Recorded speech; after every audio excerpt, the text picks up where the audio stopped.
Committee for Finance in the 2022-27 mandate. Members, as always, the committee meeting will be recorded and broadcast in Parliament buildings and online. So, as always, members, you and anybody in the public gallery, people are entitled to use phones as long as they're either on silent or airplane mode. Agenda item 1 is apologies. We have apologies from Gemma Dolan and Jerry Carroll's joining in Zoom. Mr. Brett is still in economy, I think, so he may well just come along a wee bit later. Okay, that's fine. He does chair another committee, so I think we can be tolerant of that. Agenda item 2 is declaration of interests. All members are obliged to declare any relevant interests at the start of each committee meeting. Is anyone an interest they wish to declare? Okay. Agenda item 3 is chairperson's business. We're going to just jump around a little bit in chairperson's business, folks, and talk first about two separate bits of correspondence from the Chief Secretary to the Treasury, Darren Jones. First of all, in relation to the Interparliamentary Finance Committee Forum, as members will recall, both this committee and the Scottish and Welsh, and this is, by the way, is on page 30 of the meeting pack. As you will recall, we wrote collectively with the Scots and Welsh to HM Treasury to encourage engagement with the devolved administrations. As we are the hosts of the Interparliamentary Finance Committee Forum, which is taking place here on the 19th of March, I wrote to the Chief Secretary of the Treasury inviting participation. The CST has indicated he will attend the closed session of the meeting, recognising the importance of the devolved legislature finance committees in providing rigorous scrutiny to devolved government spending, and obviously, as I and I think others in this committee have said, the interaction with the Treasury is pretty fundamental and inextricable. He says he's keen to support our work, whilst also recognising the importance of parliamentary accountabilities. I presume that means the respective accountabilities, but we have talked about the fact that the nature of devolution in the UK is that they are not entirely separate, and that's the way the devolution structure is designed. But he also says the UK government is accountable to the UK Parliament for its tax and spending decisions. So, members, this is to note. I would, in general terms, I would welcome. I think this is useful and positive. The fact that we have the Chief Secretary of the Treasury coming here to engage, and I think that's a positive step forward and should be acknowledged as such. And we'll obviously, if we haven't done it right, we will be corresponding to welcome that. We're engaged with his private office just to get exact timings for how long he'll be available, so that we can slot him into the overall day. Great. Okay. So the next agenda item also relates to correspondence from the Chief Secretary to the Treasury, and that's at page 34 of your meeting packs. We previously wrote to the CST regarding, this is a letter we sent some time ago, back in October, regarding the executive restoration financial package.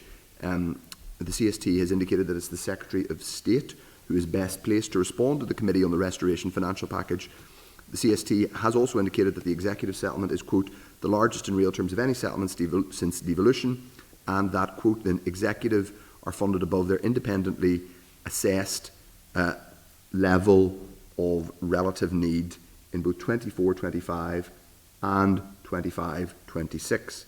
Members will recall from last week's meeting that the Secretary of State indicated it remains his view that NIO officials attending this committee would not be appropriate. The Secretary of State also pointed out that UKG officials and the NIO Permanent Secretary regularly briefs the NI Affairs Committee and answers. We're talking about the Secretary of State letter that we received last week. He said that the NIO briefs the NI Affairs Committee, as I said. Following last week's meeting, the committee agreed to respond to the Secretary of State, noting the precedents his Cabinet colleagues in the Scotland and Welsh offices have set, and the devolution guidance that is provided to ministers, which does not preclude appearances. In fact, it suggests ways in which guidance in which it might or even should happen. Members also agreed to seek commentary on why the committee's request differs from those of the Scottish and Welsh committees. Now, members, I am keen that we send this letter. We haven't sent it yet, but I'm open to any comment either on the text of our letter to the Secretary of State or any other parts of that, or indeed Darren Jones's separate response to us.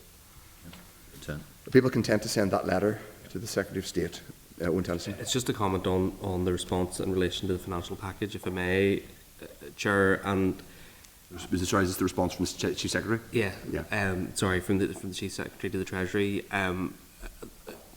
I'm frustrated in that the Chief Secretary seems to be parroting this line that the UK government is being incredibly generous through debt forgiveness, when those debts arose under the Secretary of State stewardship at a time when the executive wasn't operating, and also arose due to acknowledged underfunding.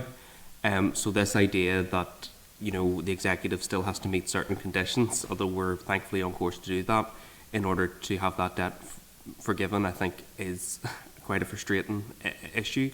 The other element is that there's a statement of fact in the letter that we're funded above our independently assessed level of relative need in both 24-25 and 25-26. There's a broader point, which is about fairness, because we know, for example, Scotland is funded at a level significantly above its independently assessed level of relative need. There's also a live argument about what that relative need should be. So I just think it's important that every time we're receiving pieces of correspondence from the UK government on those issues, that we continue to reiterate that many of these issues aren't actually settled and need to be negotiated out with the executive. So I just wanted to put that on record, Chair. I think that's fair enough to put on record. And what I might suggest is that, well, in one sense we are now in the fortuitous position of having this person in front of us, or in the Interparliamentary Finance Forum, and I think that's going to be a really useful opportunity to put some of those points. I just one point of clarification that we can either clarify via the department, or indeed when we have the Chief Secretary here. I'm not sure it's one for correspondence now, but I'm not entirely clear that the department and the Treasury are on exactly the same page when it comes to what's happening with this additional evidence that is going to come from Professor Holtham.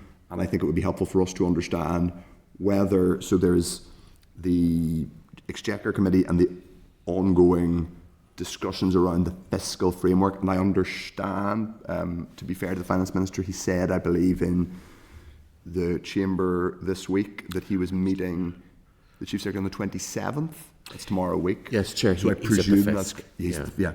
Which is the... So I just think it would be helpful for us to get an update from the department as to where, just a refreshed update on the various strands of engagement, because I think we're liable, I'm certainly liable to lose thread, it is our primary job to be in touch with where they are, what are there's this Exchequer Committee which meets sometimes at official level, and what's the live discussion basically, and when do we hear the Joint Exchequer Committee and this independent additional evidence is coming from Jerry Holtham. I think it would be helpful just to get that update from the department, and we can follow up with Diane Forsyth. Yeah, thank you, Chair. And I think Owen makes a good point. And I think just a simple clarification from the Treasury as to, do they recognise this piece of work that's being commissioned by the previous Finance Minister? Because whilst we welcomed it, and it's great to see it, and that will be commissioned and it'll be paid for, if it's just going to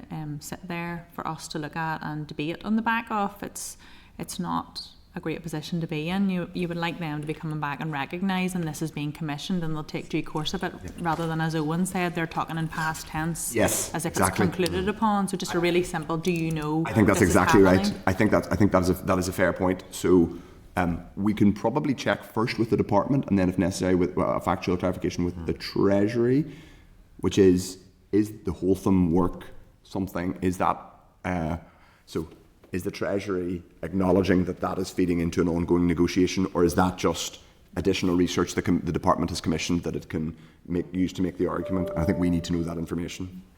People having If I could just come back into that, Chair. I'm also conscious, just ahead of the Interparliamentary Forum, that the Scottish and Welsh Finance Secretaries often point to the Northern Ireland financial package as though we have received special treatment. Yeah. And so there's risk, though, yes, we want to work constructively with all of the other finance committees to make the case for the devolved regions, that our interests aren't always entirely aligned in that respect. And so it might be useful for us to reach out to the department to ask, even for a written briefing, in terms of their assessment of the claims the Treasury are making in respect of relative need, where we sit in 24, 25, 26, Yeah. but also how we compare across the devolved regions so that we have that information in our hands whilst making that case. Because I think actually this is one area whereby the committee and the department are broadly aligned and are speaking with one voice. And the more that we can ensure that we are sending the same message, I think the better for Northern Ireland as a whole. I think there's a definitely an important bit of clarification we can get on what the department's view is of their account of where the interim fiscal framework discussions are and where the relative need discussion is. I think we can have that. If we can have that hopefully by next week, I think that's a useful. Chair, that was one of the rationales for bringing the Finance Minister to the forum. Yeah. The previous forum meeting, which members weren't able to attend, I went on my own. That sounded terribly sad.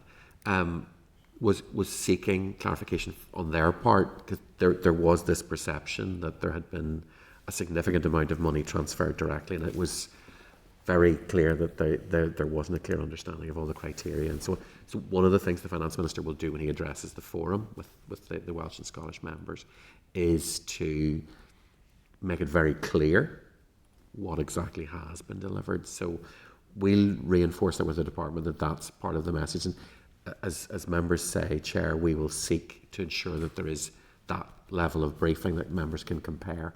Yeah. I mean, I think if we were to, bluntly, I think given it's taken 3 or 4 months to get the response on, and welcome, the response is welcome, even if we don't agree with all of it, we wouldn't get a clarification for the next week or two, to be honest. So I think we'll go for the department first. Yeah, I just wonder would it be beneficial for this committee? I certainly think that it would be if we could request even a briefing in the next couple of weeks, even in closed session, for this committee to revise and be comfortable going into this, a review of ourselves versus the other devolved nations. I don't think it needs to be in closed session, to be honest, but I'm happy to have a briefing. I don't think we need to be in. If the officials have something to tell us that they think is, they're more than capable of telling us that there's. I don't think we should be volunteering for a closed session, but I'm happy to ask for a briefing. I don't know if that would be from Joanne McBurney and her team. That would probably be Joanne and not Jeff McGuinness, no. Not Jeff. Aidan McMahon. Okay. Yes, that's right. Yeah. On the interim fiscal framework work, which does reference that further work will be done, which is where Jerry Holton comes into the picture. So just getting clarification on that and unpacking what members have said around would probably be really timely and useful. So, I mean, the key line is that he says here that we need there is the Treasury says it is paramount that the Northern Ireland Executive implement the interim fiscal framework in its entirety ahead of the spending review. I would like to know which bits they think are not implemented, and the department's view on that and the various other things. So I think we can get that information. People are content. Okay. Thank you, Chair. And people are content with the response to the Secretary of State? Yes? Okay. As long as it's just picking up we see a draft then in terms of the narrative. The draft isn't in the pack, Chair. I'll circulate that in advance. Yeah, okay. A decision can be made. Yeah, fine.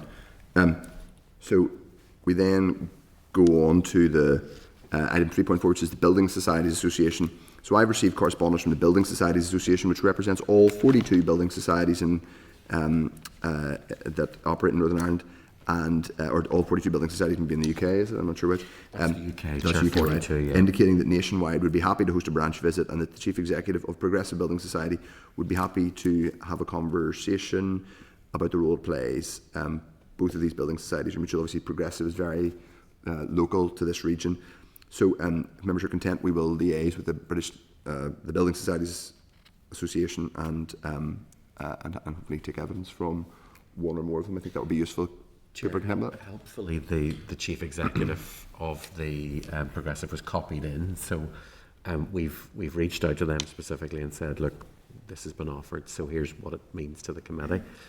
Conversation is not necessarily the same as briefing, so we've made it very clear this is part of an inquiry, and the briefing is coming to the committee to give evidence, so we're just waiting for a response to that understanding. So once we have that, we'll pursue a briefing.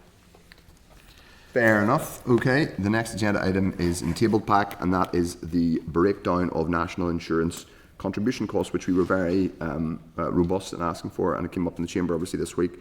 The Department has, it's on page 4 of the table pack, the Department has provided further details and figures in relation to the employer national insurance costs and funding. Initial assessments of the anticipated costs provided to the Department in December is 200.9 million to be specific. This relates to departments and NDPBs only. Family health providers' costs are estimated to be 36.5 million. Costs for local councils would be in the region of 12.2 million. The Executive will receive additional funding through Barnett consequentials on any additional funding provided to Whitehall departments for this purpose, as well as consequentials on any additional funding provided to the Ministry of Communities, Housing, Communities and Local Government for this purpose. It is not anticipated that funding will be provided for support outside the public sector. So that means, and it's clear what isn't covered from the response. So, one point to be that I think we need further clarification on is any additional. So we got the local government finance settlement, which was put through, which we talked about, Barnes, Taylor, Stevenage. Yes, so Chair. that was indicated there was no Barnett to us arising from that to local government in England. However, the Department does tell us that we get any additional funding. We would get a Barnett consequential if they just got, if there was additional money that went to MHCLG to fund local government. I don't know whether that's happening or whether. So the answer to that question is, will the Executive get additional funding as a consequential from money given to councils in England, is possibly if there is money going to councils in England, but we don't know the answer to that question yet. Not yet, Chair. Okay. I think that's clarification. That is important information that we need to keep on top of, I think. It is not anticipated the funding will be for support outside the public sector. The quantum will be confirmed at the conclusion of Treasury main estimates, which is in June. Discussions with Treasury indicate that Barnett consequentials will be in the region of 140 to 145 million. It's unlikely to be allocated until the June monitoring round, so that's quite some time away. The Department reiterate that Barnett consequentials are unhypothecated, and it is for the Executive to determine how funding should be used. I mean, two observations from me, and I'll invite members to make any comments. Number one, it would be helpful if they had given us this table months ago, because they clearly had it months ago. We had these numbers being bandied around, which were pretty straightforward. Once you understand, one is that the total cost to that's in that table is just over £200 million. The shortfall from what they had thought it could be is they thought it would be a shortfall of 100 million, and that's where the 100 million came from. But that's a kind of a sort of a guesstimate based on indications that they might have had conversationally with Treasury officials. One assumes it would have been much more helpful for us if they had given us this table. But and it would suggest that if there is going to be a Barnett consequential, the shortfall is more like 55, 60 rather than. But that is a question. It is, I think, really important that we also get clarity on whether there is going to be a Barnett consequential arising out of whether councils in England are getting specific funding via money from MHCLG that will give rise to a Barnett consequential. I think we need to know that information, because we will then have to ask the question, is the Executive deciding not to give that to councils here? And I think that's a reasonable question for us to ask, given it clearly will have an impact, has already had an impact on the district rate, possibly. So I think we need to get those bits of information. I'll bring in Dan Forsyth and then Paul Frew. Yeah, thank you, Chair. And yes, it's really useful to have this in the one place. And obviously the departments and their NDPBs is just over 200 million. And then we've got an extra 48.7 million for GPs, dentists and local government, which takes us up to 249. And then if they're expecting 140, 145, that's obviously where their 100 million shortfall is being referred to. I would be keen to follow up on this. So this is obviously going into the 25-26 budget cycle. Departments are preparing their budgets. We know DOF have isolated how much it is for national insurance for them. Yeah. what is the plans of the Department of Finance in terms of allocation whenever this comes through? So if they get 140/145 in June, are they going to apply it proportionately across the departments as per the box, or are they going to include the GPs, dentists and the local government, which are in the 2 paragraphs beneath?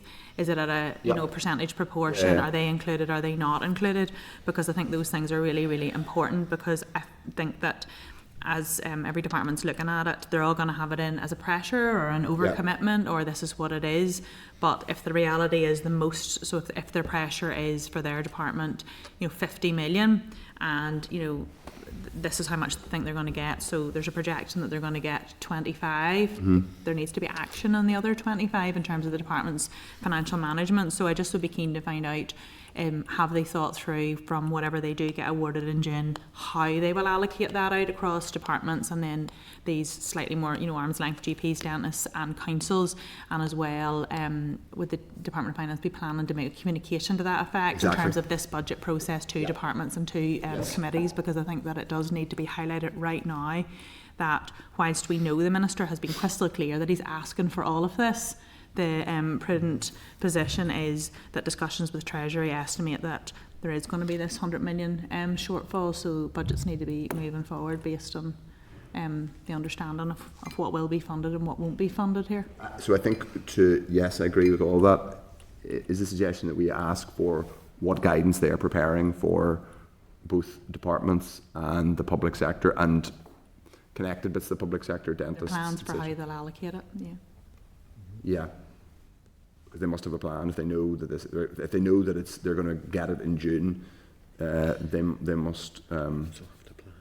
Yeah, and I mean, if they are, and also what they're specifically saying to, if anything, to local government. Okay. Members wish to come. Anybody else wish to come in? It's just, I mean, it's... Sorry, I should go do. I'm doing it in order. So Paul Frew, then Deirdre Hargan. Yeah, sure. Chair, I still don't think people realise just how big a hit this is going to be in April. I was talking to business today, and their profits for last year, and they kindly divulged this, was 80,000. 80,000 was what their profit margin last year. Their bill on national insurance contributions is 80,000. So their profits wiped out in one foul swoop in April. These figures are now at odds to what the Minister even said on Monday. So I do think that the Department has been settling these figures for a long, long time. Hadn't shared it with us. I'm not sure they've shared it with the Minister, because the Minister said on Monday that the figure was round about the 200 million mark, and that included the departments, their bodies, and also councils. What we now know is it's 250 million, and that's just government. And Diane Forsyth's quite right. If this goes on, if this burden falls on the council and they do not get any support, that goes on the ratepayer. That's where people paying for this. Same with the... Already has in some cases. Yeah, and same with GPs and dentists, because quite frankly, they provide a service and they don't charge for that service in many cases. So they will be, they'll be cut thin, they'll be cut to the bone. So I do think there is a differential between support for council, support for services that government pays for that are delivered at arm's length. I think there's a difference there compared to that section, compared to departmental burden, which there might be a better way of having that burden. So I think there's massive questions here for the Department of Finance to do, and that's just how do they cover the burden. That's not how do you provide relief to those businesses and those services out there that still have to deliver a service or produce a good. Yeah. Okay. Deirdre Hargan. No, I don't know in terms of the figures. I think from my point of view, the 200 million figure, all we've got additional here, I don't think it's any new information, is an itemisation of the 200 million, which has been out there for a while. I always took that 200 million figure was government departments and potentially some of their arm's length bodies, that the council was separate in terms of the 12 million. And that there were likely to be other costs, because obviously in terms of community and voluntary and all of that are not within that 200 million. So that's what I thought. And in this paper it also says, it's unhypothecated, so that's measured against other pressures as well when it comes to the executive. And it's for the executive then, I'm assuming, to make the decision. I've no issue querying with the department what way potentially they're going to look at bringing that to the executive. But from reading this, it will be the executive collectively that will make the decision on any additional Barnett consequential, how that's going to come across. And I think in all of this debate, because I know we're going to look at the motion next as well, in terms of, I think it's just looking at, particularly around living wage and real living wage issues, and looking at that more broadly, the positive impact that has. And I think we need to balance all of this, particularly in terms of low income workers and the way our economy is structured at the minute in terms of low pay, that people will benefit. And I think we always need to look at that balance. Of course, there's concerns. We'll have to collectively address them. But there's also positives as well, which aligns with what we're trying to do in terms of a fairer economy also. And I just think that needs to be articulated as well. Fair enough, although the employer NIC won't go... No, I know that that'll won't, just come off the wage bill rather than won't provide any benefit to a worker. Just on this, a couple of things. I still think it is worth us finding out executive intentions, even if the money is unhypothecated. I think people will want to know what the quantum is that's coming, so that we can be clear about the shortfall. And then there's a legitimate question of, well, the Treasury is not providing effectively enough to cover this cost, and these are where so that bit I think we do need to find out. We'll come on and talk about the motion in a second here. Do you want to come back in? Well, it's just on the rate stuff in terms of councils. I mean, my understanding is most of them have set their rates. They have to set it legally here within the next couple of weeks. So that is going to take effect, whether this isn't going to catch up where they can reduce that. That is going to take effect, so that will be happening in councils. I'm assuming most of them have already made those decisions. Although I think it is a reasonable question for us to ask whether they all took that decision with this information.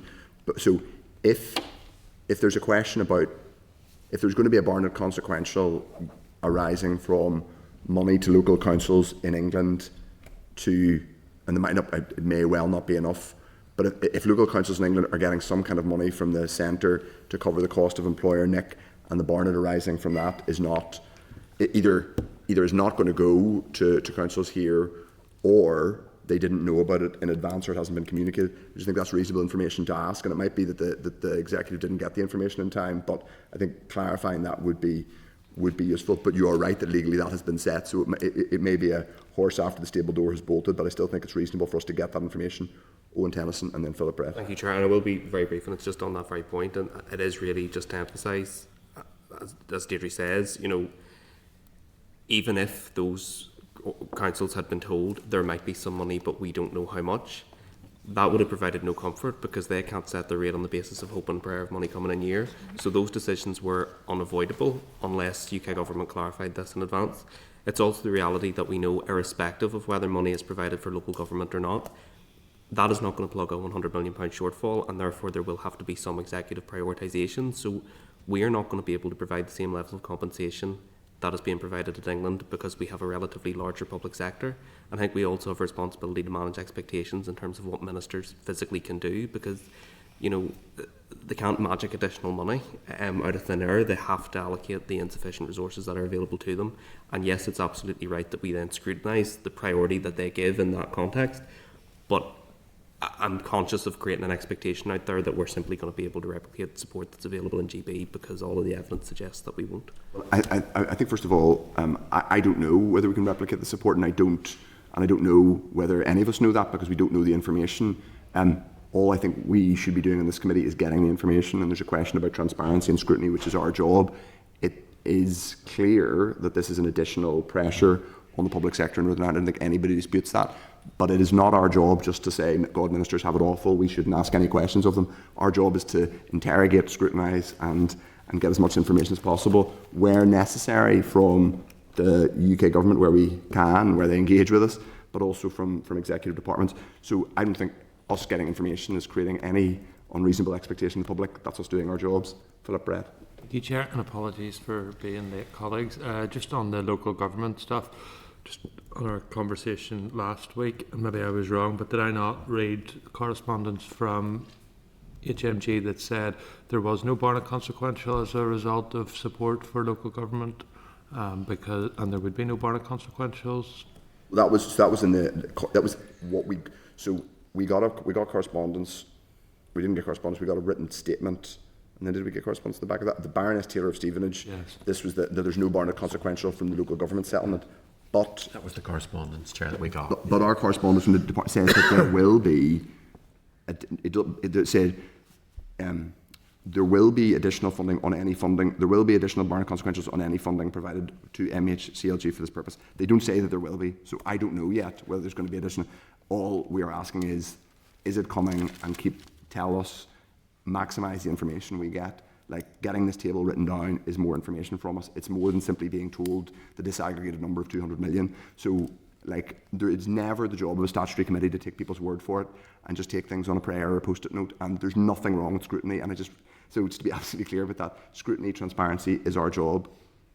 Sort of 100%, but I was just making the point that so far what we have been told by the UK government is that there are zero, the Barnett consequentials for local government is zero, and that's their view. It may be incorrect, but that is their current position. So I'm just conscious that if we're flagging this up, that there's going to be this additional money for councils when the current position is we've been told there is zero. So, I don't know is the answer to the question. That they've said that the local government grant does not give rise to any Barnett consequentials, but there's a line in this response from the department which says, and I'm reading it verbatim, the executive should receive Barnett consequentials on any additional funding provided to, which actually says it is anticipated the support will be provided to local government in England, and therefore the executive should receive Barnett consequentials on any additional funding provided to MHCLG for this purpose. So that's from the Department of Finance in Northern Ireland. It is entirely reasonable. In fact, it's our jobs to find out what that means and interrogate it further. Members are content. Okay? We will move on to 3.7, yes, and then we'll go back to 3.7, introductory meeting with the Finance Minister, which we had yesterday afternoon, helpfully after both us and the Finance Minister were helpfully softened by hours of budget bill and supplementary estimates debate. So we considered the Minister's letter of introduction, and he offered to, and we had an informal meeting yesterday. There is a meeting note which the clerk has helpfully prepared after yesterday's meeting, which hopefully will give people a very thorough sense of what we discussed. So it was just yesterday afternoon, basically after we did all the budget bill debates. It was a really useful, I found, thorough meeting.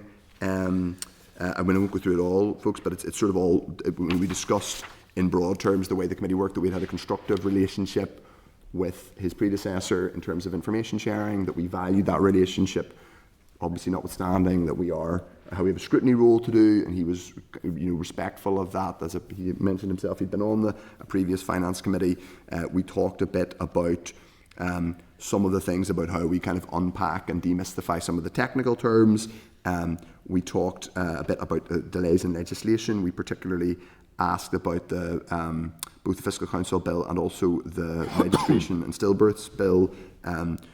We talked about the fact that we're doing the banking inquiry, and we also talked about his attendance at the Finance Committee Forum on the 19th of March. So it was a really fulsome and useful meeting, and I think he's going to, we are basically going to find a time that works in his diary for an initial evidence session. I don't know if Deputy Chair wants to add thank anything. you, Chair. Just to echo, it was a good meeting, really welcome to have it. So obviously you can see in the note it was the Minister and also the Permanent Secretary were there. So the Minister made it very clear that it's just a change of personnel, no change in policy. He's just keen to continue in the good work that has been started by Kiva, and he very much welcomed all the the thanks and contributions made on his predecessor in the role.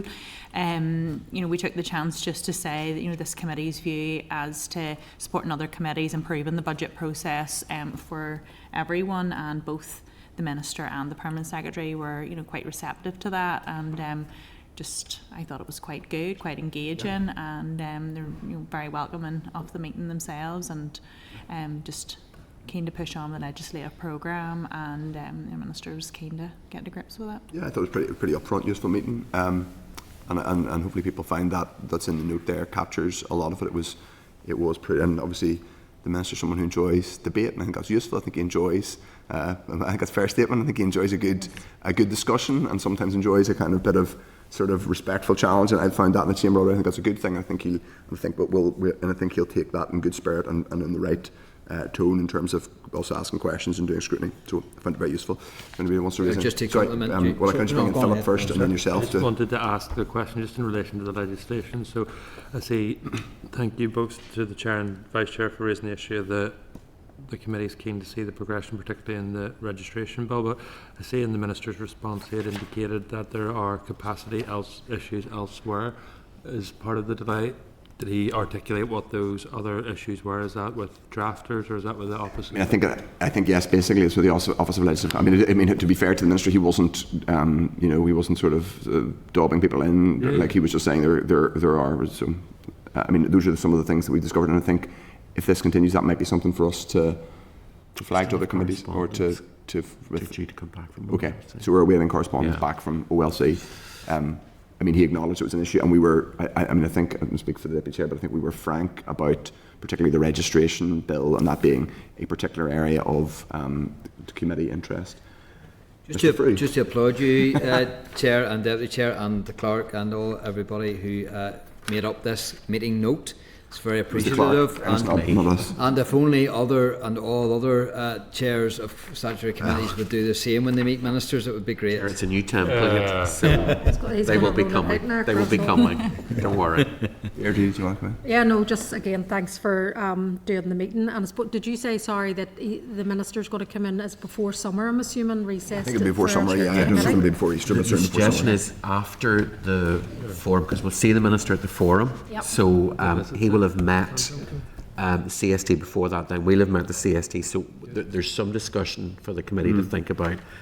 That briefing could actually be a discussion around where the meetings with the CST have left everybody and where we can go with budget, where we can go with the fiscal framework and so on. It's just the timing then for him to come Yeah, in it'll front really of us just be a again, case okay. of, Chair, we'll offer some dates and see what he can do. And I think I would just say, actually, and this is in the spirit of us having more information to test and work together where, be supportive where appropriate and scrutinising and challenging where appropriate. The information we talked about, like where is there a common understanding of how interim the fiscal framework is, what's actually being discussed, even other bits on if it's appropriate on the employer next stuff, but particularly I think on the fiscal framework. It might be that meeting in March gives us a new understanding of that, and then that will hopefully we'll have more information so it'll be a more useful evidence session with the Minister. People are happy enough. I think it makes sense that we're informed before Yeah. we do that session, Yeah. so I think that's Yeah, good. I'm The happy stuff, for- sorry, on the legislation in terms of OLC then, because this has come up in other committees, so I'm just wondering even through the meetings that the chairs of committees do collectively, is it an issue, and is there something, as you say, that can be elevated in terms of how capacity is looked at with OLC in terms of drafting and stuff? I don't know. In the Chairperson Liaison Group, I do go to it, but I can't remember if it's been raised at it. Do you know if it, you're not on it? No, Joanne will be on from Justice, yeah. I'm thinking, yeah. Chair, I think there's regular liaison between Commission and Executive Office around these kinds of issues. Now the management of that's happening, so there'll be updates. I imagine CLG is one of the places that those will be coming out through. Yeah, okay. We'll keep an eye on that. Chair. Yeah, well, we can raise within the Aware of press. it then, Yeah. we're at least getting updates then, and if it's an ongoing issue. Yes, so. indeed. I think that is a useful thing. Okay, folks, we are now going to move on to item 3.8, which is the use of the phrase appropriate consultation, which is in Standing Order 42.2, which we were suspending yesterday. Members, we agreed, as committees have historically, I think pretty much always agreed, accelerated passage for the budget bill, accepting that, quote, appropriate consultation has been undertaken with the committee by the department. Members have raised issues with this phrase as somewhat overselling the committee's interaction with the department whilst appreciating the context in which accelerated passage happens. So this is really to have a discussion about where we go with this, because it's been mentioned by a couple of people. For what it's worth, from my perspective, I don't know why the phrase appropriate consultation is necessary, and I think it probably gives a slightly false sense of what our role is in this context. And I think going forward, in terms of, I have a general view that we spend a lot of time debating the budget bill, which is necessary, and the estimates, but there are several issues with the way we do it.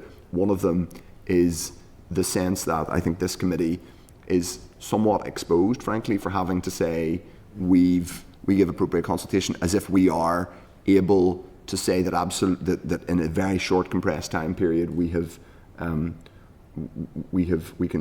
do that. That's not to say that we shouldn't do accelerated passage. There's a reason for it, but the phrase appropriate consultation might just be overselling. But it's for discussion.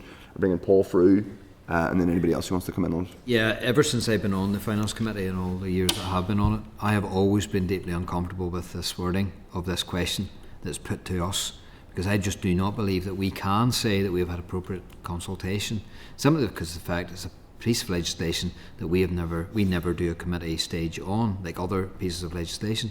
So comparing it with others is just not comparable, and so we shouldn't be then held to that same standard. The issue to me is why we grant accelerated passage is because of the budget pressure, because of the time pressures on the budget cycle. And there's a lot of sympathy for the executive in this regard and the Department of Finance, because they are dependent on Westminster cycle. So I do think there should be a wording or a phraseology posed to us as a question that we as a committee understand those time restraints and pressures, and so then we are granting accelerated passage, instead of saying that we believe we'd have appropriate consultation when we know we haven't. And budgets are done differently here than other places, so we have you do have a consultation. The Department of Finance or the executive puts out a consultation, so then that is a consultation with the wider public. So I think that we are quite within our rights to ask for this wording to be amended and changed. It takes the onus off this committee in many ways, but I believe that's right and proper, and so that it doesn't make liars out of us when we say we have to answer positively to a question that we know we can't answer positively. So I do believe that we should. I have always led to believe that it was actually legislative and it was out of the Good Friday Agreement, the posing of the question. But I don't know. I'm now told that there could well be standing orders can be changed, which means then if it goes to the Procedures Committee, then they can sort it out. So yeah.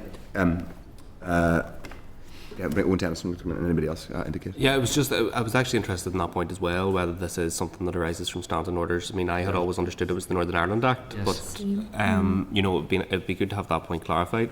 I mean, I guess I am fairly comfortable in a general sense with the process that we go through in terms of accelerated passage for the budget bill, given that we do debate the policy, we debate the monitoring rounds and scrutinise those, and that is really just a formalisation and legislation of what we've already gone through during the financial year. So it doesn't necessarily concern me, but I think I would be minded if it was something the committee wanted to explore further, to see if we could get some legal advice in terms of the meaning and interpretation of appropriate consultation before we would necessarily go in with 2 feet and pursue a change and maybe create other legal risks. I think that's fair enough. Yeah, I think that's a good thought. For context, it's worth saying the equivalent to the. I personally get slightly frustrated with the term budget bill. The reason I get slightly frustrated with the term budget bill is it is effectively the equivalent piece of legislation at Westminster is an appropriation bill. Which is part of the supply process, and I think I can say this in public session. I'm sure people in this committee, you're with me there, Clark, is now getting Sure, when you use the phrase. I'm sure people in this committee have had colleagues and indeed members of the media say to them, it's the budget being debated tomorrow. Yes. When it's the budget, and you have to say, no, it's a bill which appropriates spending, it's not the budget. The name of the budget bill is, I don't think we necessarily need to get into calling it the budget, into renaming these things, but for what it's worth, there is just on have the UK Parliament website open here, and it says, and it points out that appropriation bills, which are, I think, pretty much the exact equivalent of a budget bill, don't have a committee stage in Westminster. So, part of it, we get into this where we kind of this shouldn't have accelerated passage, etc., etc. Well, they don't even have a committee stage for these things. That doesn't mean we're not scrutinising the budget. Anyway, I think we should get legal advice. I think that's a sensible suggestion. But I think in the context of that. They might want to look at just like neighbouring, and just we can get the legal team to go and do a research paper for us on the differences. I'm not suggesting that, but I think a capturing the legal position is probably helpful. Deirdre Hargan. As it come up in the minutes of the meeting you done yesterday about presenting this in a more user-friendly way, that people understand what it is, because it does create confusion even amongst members. So what does the public think? So I think if there is a way that initially determining whether this is within the Act in terms of the consultation bit, or is it not. So I think we need just a clarity on that. And then I would agree with Owen's point in terms of legal advice, because I think we're all looking the same outcome, in fairness. And then I think as part of that legal advice, just around the naming and how that would be done as well, you know, to kind of just simplify it for us all. So I think I mean, it is basically an appropriation bill. Procedures would appreciate us doing that groundwork check. Yeah, okay, we'll do that. That's helpful, thank you. And we'll bring that back whenever we get the legal advice if members are content. Okay, now we're just going to go back to item 3.1. Right, so there's a couple of things to this which are falling out of our joint session. So, members, a draft report has been produced following the joint committee event on the 29th of January. This has been produced as a summary of the themes which emerged in response to the 3 questions which were discussed on the day. The report will be forwarded to the Economy Committee following today's consideration for the committee's agreement. Any typographical or formatting errors in the report will be amended at final proofing stage. Separate to this, on the next item, we're going to come on and talk about a suggested motion, but that's separate to this. So any typographical or formatting errors in the report will be amended at final proofing stage. There are no billions or trillions in this report, so you don't need to worry about that. Will be amended at final proofing stage before it's circulated to MLAs and published on the committee's webpage. So, members, before we go into section by section, if members have any proposed amendments they wish to make to the report? Just one, I was only looking at it, sorry, it's probably just the presentation, so no problem in terms of the content of what was discussed on the day, but it's just around particularly the impact of the national living wage and minimum wage. There's a separate section in terms of the burden on employers, but nothing that stands out in terms of the positive impact for workers, and particularly low-income workers. I think there was maybe only one individual on the day that kind of reflected that in the overarching meeting. But I do think there's nothing wrong with obviously highlighting the concerns in terms of the financial impact, but that also works in a positive for those that are actually going to receive it. And I just think we need to keep that up there as well. I think that's a fair comment. Well, can you, is there, so to capture, yeah, it isn't, so to capture what you're saying is that we include that the discussion reflected, and I think it has been reflected that people acknowledge that there was a as it were, unlike the employer NIC increase, there is a positive benefit for low-income workers that should be acknowledged. It's a headline, because I know it does say that in the report, sorry, that nobody is against the in, but it's just where there's a separate headline for business is there a particular bit, do you think, that There'd be an appropriate place we can insert that, Chair, because these are templates, so we can insert that in reflection. So you can insert like a new paragraph in we can do that, and we can highlight. So that will be an additional paragraph, perhaps in the introduction sector, which acknowledges that this will be a policy. We would have its own paragraph, but we'd also then reflect it back into the introduction. Yeah, I mean, I think it is important that given we have relative to other parts of the UK, we have a disproportionately high number of people who are on the wages, and therefore disproportionate relative to other regions who will benefit. And I think if we can capture that, it's important, because it is an important thing to acknowledge. It's not and there's a distinction between effectively a tax which is levied on payroll, which is employer NIC, and the very real concerns about that, which is it may have a fiscal upside that is arguable or arguable against for the UK government, but it doesn't much, if any, upside for either workers or employers. The national living wage increase is a very meaningful benefit for ordinary workers, but I'll just bring people in. So we're going to capture that, Deirdre. So is you happy enough with that? We'll capture that now. I don't think there's any point going. Then we won't go through. Then we won't go through that, because we're not going to go through every bit. Then so the next bit of the discussion is going to be going through and getting people's agreement. We'll add in the bits we're talking about, and then we'll bring the draft back. If Jerry Carroll wants to come in. Everything out, Chair, it'll knock it all out. Yeah, Chair, just briefly, I just want to agree with Deirdre there. I mean, I think obviously myself and I'm sure other members raised the benefits and the necessity of increasing minimum wage and workers' wage generally, but I don't think it was fully reflected in some of the presentations given back at the end of the sessions.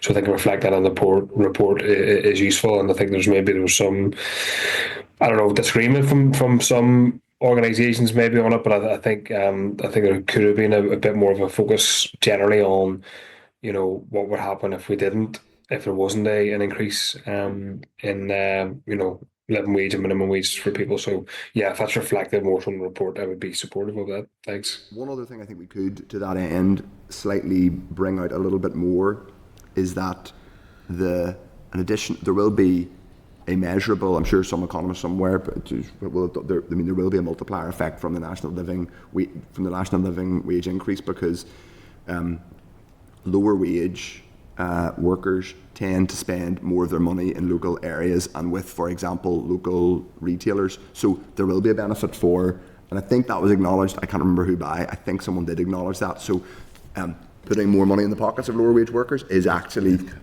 bluntly, they're more likely to spend it in a local shop or a local cafe than certain other higher income and more mobile workers. So I think that we should try, because it was mentioned, so I think we should capture that too. Yeah. If we're happy. And just to say, in Yes, fairness to the Clark team, and Deirdre raises an important point, and I think it's more about the heading rather than the content, because, rightly, the point 18, no stakeholder opposed increasing the national and minimum wage. So I think it's just, you don't need to rewrite the whole thing. I think it's just more of a Appropriate insertion, yeah. Fine, okay. So, Chair, does anyone recall any kind of, as the chair says, a bit of research that was mentioned in that context? I looked back through because we have the transcript of the feedback, just in case it was mentioned in one of the breakout tables. I'm sure we can get hold of it. There will be, I don't specifically remember it, but there will be, yeah. No, I don't remember. Work that House of Commons Library actually does. Yes, and I know I've seen something myself, but I'm just trying to. Okay. So we're going to consolidate those changes that we've discussed, and we'll then bring back the report for agreement next week. So the next agenda item is on a similar subject, which is about a draft motion that we have discussed now.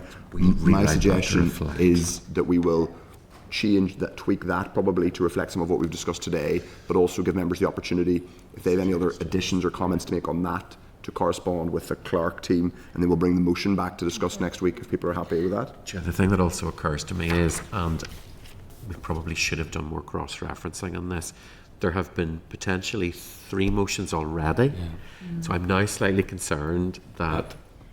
There's that issue. Yeah, Chair. So 3 motions of... So there's been a motion, I think, on employers' Nick. From the Leader of the Opposition. Yeah, she did.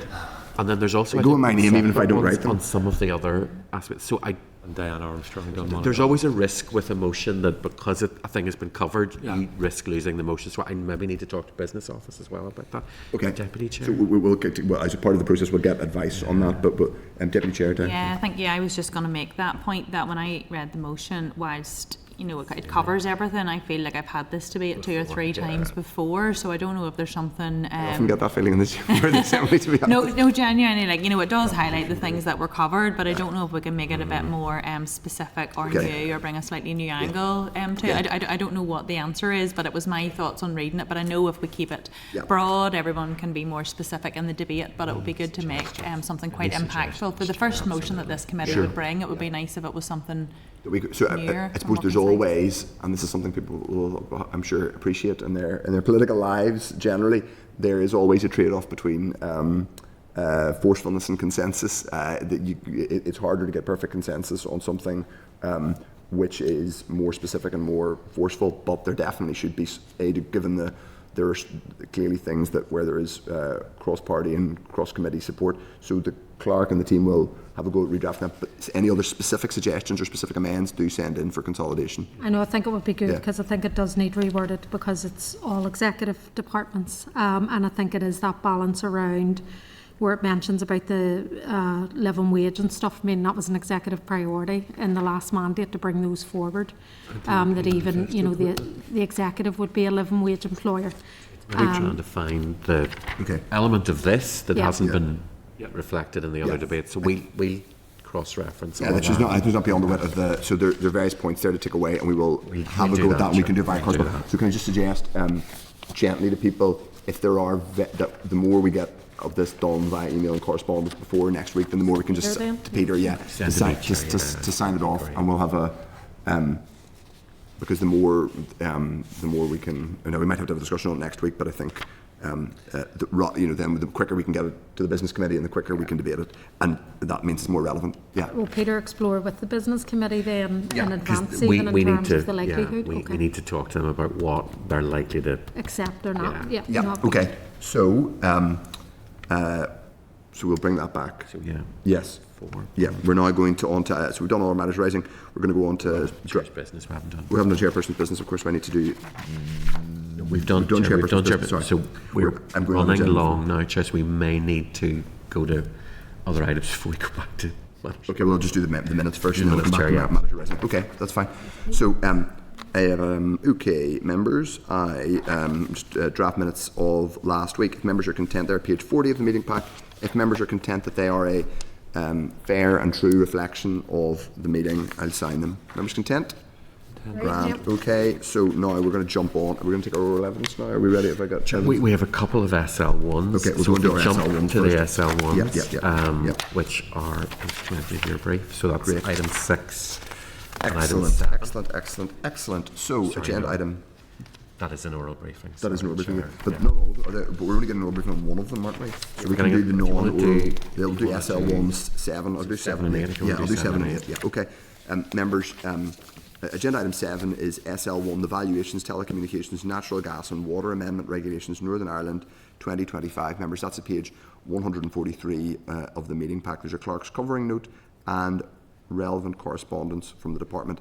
The department intends to bring forward a statutory rule under the rates order.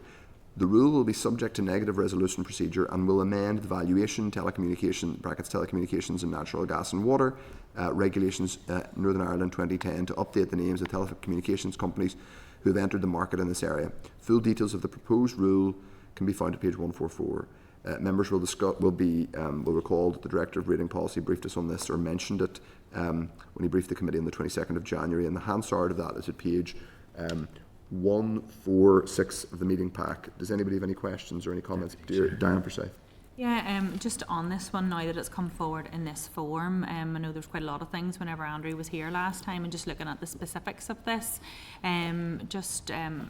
perhaps I missed it, but for my own clarity, so this is bringing two new telecommunication companies into this by name, and I don't really understand the process. So does somebody create a new company and then ask to be on this, or do they have to satisfy particular standards, or is there a call for everyone? Are we sure that these two are the only two that need to be in? I just don't really understand a lot around this. I can just see there's two names getting added, and I don't really know very much This is about it. specific to do with the way these companies are valued for the purposes of rating, that they need to specifically be added. We did discuss it with Andrew McAvoy. I've got the Hansard is at page 246, and we did ask for a little bit more information. They're fairly small in scale. Effectively, my understanding is what this does is it effectively allows them to be to operate. It's a prerequisite to them operating because of the nature of the way the rating order works. They have to be brought into it specifically. So I mean, I'm not being flippant about it, but I think it's a relatively routine thing. It's just adding them to a list.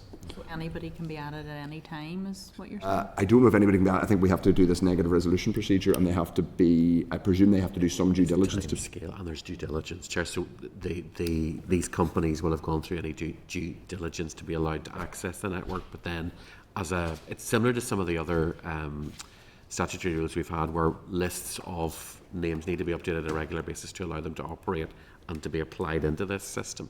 So these are two new names of companies that are going to be allowed to operate, and they have to be added to the legislation before that operation can commence. But Chair, if members are concerned or seek more information, we can So I mean, take that. the two companies are called Next Fiber and Netomnia, which is a very 90s name. Sounds like a Radiohead album. And I'll just read out the relevant bit of the department's briefing note to us. It says that Article 37 of the 97 Rates Order allows the department to prescribe, that's prescribe, not proscribe, prescribe that various properties owned or occupied by any one company can be treated as one hereditament for the purposes of valuing the utilities network for rating purposes. The 2010 regulations are being amended. These are the valuation, as I just read them out, telecommunications, natural gas and water regulations, NI 2010, and we're effectively updating the names of the telecommunications companies. So that has a list of the telecommunications companies operating in Northern Ireland they need to be added, for them to be rated in the way that they need to be rated, they need to be added to the schedule, which is what we're doing, or what the department is asking us to do or to agree to. Jerry Carroll. Thanks, Chair. Just a question. I don't know the answer, so I mean, I'm asking, and I'm curious as whether this will have any impact on the sort of previous climate commitments made by the executive. Just because if I understand it correctly, it's allowing a new company to operate here. So, is that just a name change? Is it a new company with obviously more use of gas? So yeah, so just some basic stuff that I'm not aware of, but maybe just they ask either finance or TO or whoever, DERA, to see like what impact would this have on emissions. Has that been looked at all? And again, I don't know the answer to that, but I think they're very fundamental questions. My sense would be, first of all, it's not a gas. It's definitely a telecommunications company. They're not. These are regulations which relate to utilities. So the reason the words gas and water are in there are because they, like telecommunications, are utilities. Look, I mean, without being flippant about it, I'm content for if we want to ask for more information. I'm not necessarily sure we need to delay this unless members really think we can delay us putting the question. And the Chair, sorry, just the other thing of the telecommunications, obviously with the whole data center sort of type stuff in a general sense in the south, which may not be directly connected to this, but I think there's valid climate questions that can be asked, and if there's no impact, there's no impact, but I think they're worth asking. Sorry to cut across you there. So are you asking, Jerry, just to be clear about what you were asking, are you asking that we ask the department for more detail about who these companies are and what they're specifically doing before we agree to add them to the order? Look at the clarity, Chair, yes. And has there been any, I don't know what the correct term is, climate assessment or words to that effect? But if I'm right in understanding, it's already in place, and it's just if we want to oppose it, we would be introducing a negative resolution, but they're already. No, Chair. This is SL1 stage. So this is the policy stage. Yeah. This is the opportunity for members to indicate whether or not they agree with the policy itself. SR stage will come following that. Yeah. So members can agree to the general policy, but seek further clarifications before having to agree a statutory rule. Okay. So can I suggest then, for the purposes of completeness, I think it's always worth asking questions, and that's our job. Personally, I am minded. I think this is a routine addition of these companies' names, but it's also completely legitimate to ask for more information. So I think, can I suggest that before I'm going to ask members if they're content about the proposed rule, but we can ask. I can ask. People can indicate that they are content, and we can ask for supplementary information to clarify what these two companies, Next Fibre and Natomnia, do, and I think that's fair enough. And some of the additional points that were raised by Mr. Carroll, I'll bring in Paul through, and then I'll put the question. Yeah, I'm quite comfortable in this because it's basically just adding two names onto an already in place structure where most of our well-known telecommunication companies are based and sitting in, and this is basically just to be able to rate multiple buildings and also multiple equipment that may well be underneath the ground and up on the air and everything else that goes with telecommunications, gas and water. So I'm quite content. They've already been granted a license to operate if they're so it's just into the system. Yes. Yeah. So I'm quite content. But again, as this committee is a scrutiny committee, if there's further clarification need to be sought, if you're opposed to the policy, you're then opposed to all the other names that are on the list, and that's the one worry I would have with regards to questioning the policy. Yeah, it's just to say briefly, Chair, I mean, just to emphasise, this isn't the licensing, this is for rating purposes, and this is already in operation, so I'm content, even without the additional information, I'm content that they're added. For the purpose of completeness, I'm happy to ask for the additional information, but I think we have indications that members are broadly content with this proposed rule, but we will ask for the purpose of completeness for this information. Just a broader point, and again, it's come back to your note around simplifying some of these things, because I see this around on other committees as well, where it's very technical, where if they just simplify the language on what it is it's purporting to do, It would make it a lot easier, but But perfectly happy for us to get that information that's been requested, but I think we've indicated that we are broadly content with the policy. Okay, the next agenda item is another SL1, which is the rates social sector value amendment regulations Northern Ireland 2025. Members, at page 152 of the meeting pack, there's a clerk's cover note and relevant correspondence from the department. The department intends to bring forward a statutory rule under the rates order. The rule will be subject to negative resolution procedure and will amend the rates order social sector value regulations Northern Ireland 2007 to update the names of registered housing associations provided in the schedule to the regulations. Full details of the proposed rule, consultation and impacts can be found at page 152. Members will recall the Director of Rating Policy spoke about this proposed SR again at the same session on the 22nd of January. The relevant extract from Hansard has been replicated at page 153. Do members have any questions about the proposed rule? No. If there's broad consensus about that, and we're broadly content with the purpose of that, yes. Okay. Now, we are now going to go back to 6. We're going to talk about another SL1, but we're going to have officials come and brief us. So, members, agenda item 6 is SL1, the Government Resources and Accounts Northern Ireland Act. Do I need to ask about Hansard? Hansard going to brief this? Not for this one, Chair. Hansard have arrived for one of our for something else. Okay. The Government Resources and Accounts Northern Ireland Act 2001, Estimates and Accounts, Designation of Bodies, Order 2025. There is a clerk's cover note and other relevant papers at page 123. The department intends to bring forward a statutory rule under the Government Resources and Accounts Act, which is often known as GRANI for short. The rule will be subject to negative resolution procedure and will designate bodies for inclusion in the departmental estimates and accounts for year ending 31st of March 2026. Departmental officials are attending today's meeting to brief the committee on the proposed SR and answer any questions. So welcome to the meeting again, Patrick Neeson, who's had a busy few weeks, and Emma Jean Hunter, who's Deputy Principal at the Public Spending Directorate. Welcome to you both. Could one of you make an opening statement and tell us about the rule? Okay, thank you. So I'll make an opening statement, maybe just set out some of the detail might be helpful. Yes. So it's known as the Government Resources and Accounts Act, Northern Ireland 2001, Estimates and Accounts, Designation of Bodies Order 2025. So I'll abbreviate the long title just as Designation of Bodies Order 2025, just provide some brief background information. So why is the SR required? Well, following the implementation of the review of financial processes in April 22, DOF is required to produce an SR each financial year to designated bodies to departmental estimates and accounts. We've changed the process slightly this year just to hopefully be helpful for the committee. So as you know, we were here in January to talk about the 2024 Amendment Order. And we said at the time we intend to lay this order, the Designation of Bodies Order 2025, a bit earlier at the beginning of the financial year, so 1st of April 2025. Normally this order would come into operation just before laying the main estimates. But as I say, we've brought it forward, one, so we can align with Treasury's timings, and secondly also just to give the committee more time to scrutinise the order. So the SR for the Designation of Bodies Order must come into operation before the main estimates for the financial year are laid. And as you know, this 21-day rule applies to SRs that are subject to negative resolution. So we have to allow the minimum 21 calendar days to elapse between the date on which the SR is laid before the Assembly and the date that comes into operation.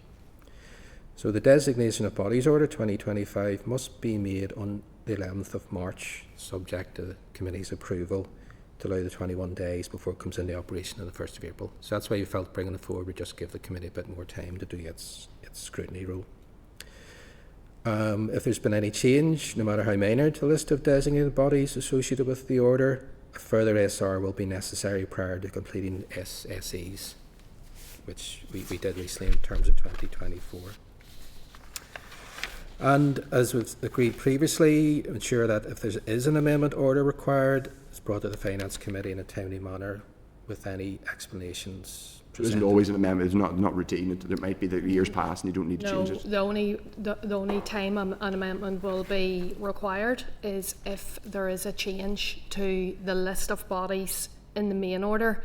So there will be times whenever there is no changes. So if there's no... The one last year? There was 4 minor changes last year. So there was one body was removed And It happened, did we take, I should know, of course, but we did take evidence on it, we did, yes, I'm vaguely That remembering was the that. amendment order. Yes. We were up just last Were month. very around- minor. It was the same one that we had, okay, that was the last one we were 2024, regularising. so this is about 2025 for the main estimates. Yeah, thank you for reminding me. So, in terms of this order, so we commissioned an exercise with departments on the 8th of January, asking departments to review their list of bodies that were designated in the 2024 amendment order, and let us know of any details of any changes in order to update the list. And those are all nil returns from departments, so there were 0 changes to the list of bodies that the committee considered and approved on the 11th of December 2024. So it's a routine procedure required every financial year before main estimates are prepared and laid. And that's it. Any questions? Happy to. Why hasn't the procurement board met in 3 years? And is that a reason, just to notice the procurement board being removed from this because it hasn't met in 3 years? So does that, so all the others are relatively minor tweaks to the names of the organisations, but the procurement board is coming off entirely. Does that mean the procurement board doesn't exist anymore? Or just the changes from the 2024 order are mostly name changes under TO bodies, one DFE, the Construction Industry Training Board, but then there is one body removed, which is the which is in your department, and it's the Procurement Board. And the rationale given in Annex A is the Procurement Board has not sat since February 22, so it should be removed from the list. That's referring to the amendment order that we did in January for 2024. So this order we're talking about today is that's the last one. Okay. Is for 2025 for the main estimates. And it's for so it's just to confirm the bodies that exist. I think I scared you there, Patrick, did I? Whenever I... What is it, sorry? I hope I didn't scare you there when I started asking if an old order. But anyway, okay. Fair enough. Yeah. Do members have any other questions? No, thanks, Chair. I just want to say thanks very much for you for coming up, as you said to Paul when you came in. It's been here the past number of weeks in a row. But no, thank you very much. And it is really good to see this, keeping in line with the Treasury timelines and just getting it in place and getting it in order. And hopefully we'll not see too many amendments. But I think it's good that, we're able to speak to you and understand that this is a matter of process and just be comfortable around what's happening. But I don't have any questions. Just thanks very much for. Any others? Okay. No other members have indicated they wish to ask a question. So at this stage, I'm going to. I think we have sufficient. If nobody else would like to ask a question, that's we have a very satisfied and compliant committee in that case. So members, we can if there's consensus, which I think there is, on the proposed order, and we don't need any follow-up action. I might separately inquire as to the status of the procurement board for my own interest, but that might be for the department separately, not yourselves. If there appears to... We can put that through in the data readout. Yeah, I think we should do that in the data readout. I would like to know about what's happening with the procurement board, given that we were told it hasn't met in 3 years. So I'd just like to know if it exists or not anymore. So if there's broad consensus on this SR, and if members are content with the proposed SR to designate the bodies for inclusion in departmental estimates and accounts for year ending 2026, members are content? Agreed. Okay, thank you very much. Thank you, Patrick and Emma Jane. Thanks for your patience, and hopefully you've got the afternoon off now to go through the... I'm only joking. Thank you very much. Okay, members, we are now moving on to our next oral evidence session, which is agenda item 9, which is the Northern Ireland Banking and Financial Services landscape inquiry. We're getting an oral briefing from the Irish League of Credit Unions and the Ulster Federation of Credit Unions. Members at page 159 of the meeting pack. We have a clerk's cover note. Right, Chair, because I was late, I just need to declare an interest on the member of a credit union. Apologies, thank you. So that's fine. Thanks, members. If anybody else has an interest they wish to declare, that is... That's any other credit union members? Grant, okay. Well, in that case, members, the briefing note is at... Yes, Jerry Carroll. Credit union member as well, sorry, Chair. Sure, okay, thanks. That's helpful. Thank you, Jerry. I did have a credit union account many years ago that I need to check whether it's closed or not, so I'll double declare that for my... Yes, Martin, you can do it. I've got my Downpatrick Credit Union account from the 1990s. Anyway, I'd like to think maybe if the interest is, accrued, who knows, I could buy everyone a cup of coffee. Okay, so members, page 159, there's a clerk's cover note, and page 163 and 194, we have written submissions from people giving evidence today. The Ulster Federation and the Irish League of Credit Unions, thank you both for coming. So members, if they're agreed that Hansard will provide a transcript on this and record it. This briefing will, and obviously these briefing sessions of the Hansard will be included in our report, as with the other evidence that we've recorded. This briefing will focus on how well the credit union movement in Northern Ireland serves consumers and what improvements can be made in that regard. So welcome to the meeting, Martin Fisher, who's head of the Northern Ireland branch of the Irish League of Credit Unions, and Gordon Smith, who's Chief Executive of the Ulster Federation, and we have a third member as well who's giving us evidence from... I'm Martin Bush. Martin. I preside over the Irish League of Credit Unions. Martin, delighted to have you. Delighted to have credit unions giving us evidence. It's been a really important evidence session for us. We'd really like it if both Martin and Gordon could give us opening remarks, and then members, as always, indicate if you wish to ask questions. Go ahead, Martin, and then we'll hear from Gordon. I'll go ahead first. Chair, members of the committee, thank you for the opportunity to brief yourselves today on behalf of the Irish League of Credit Unions. We welcome this inquiry into the Northern Ireland banking and financial services landscape, which comes at an important time for our sector and for the communities we serve. Credit unions have a long and proud history in communities across Northern Ireland and have played an important role in providing affordable financial services to communities over the last 65 years. They've always been driven by a deep commitment to serving their members and to providing a safe and sound financial environment.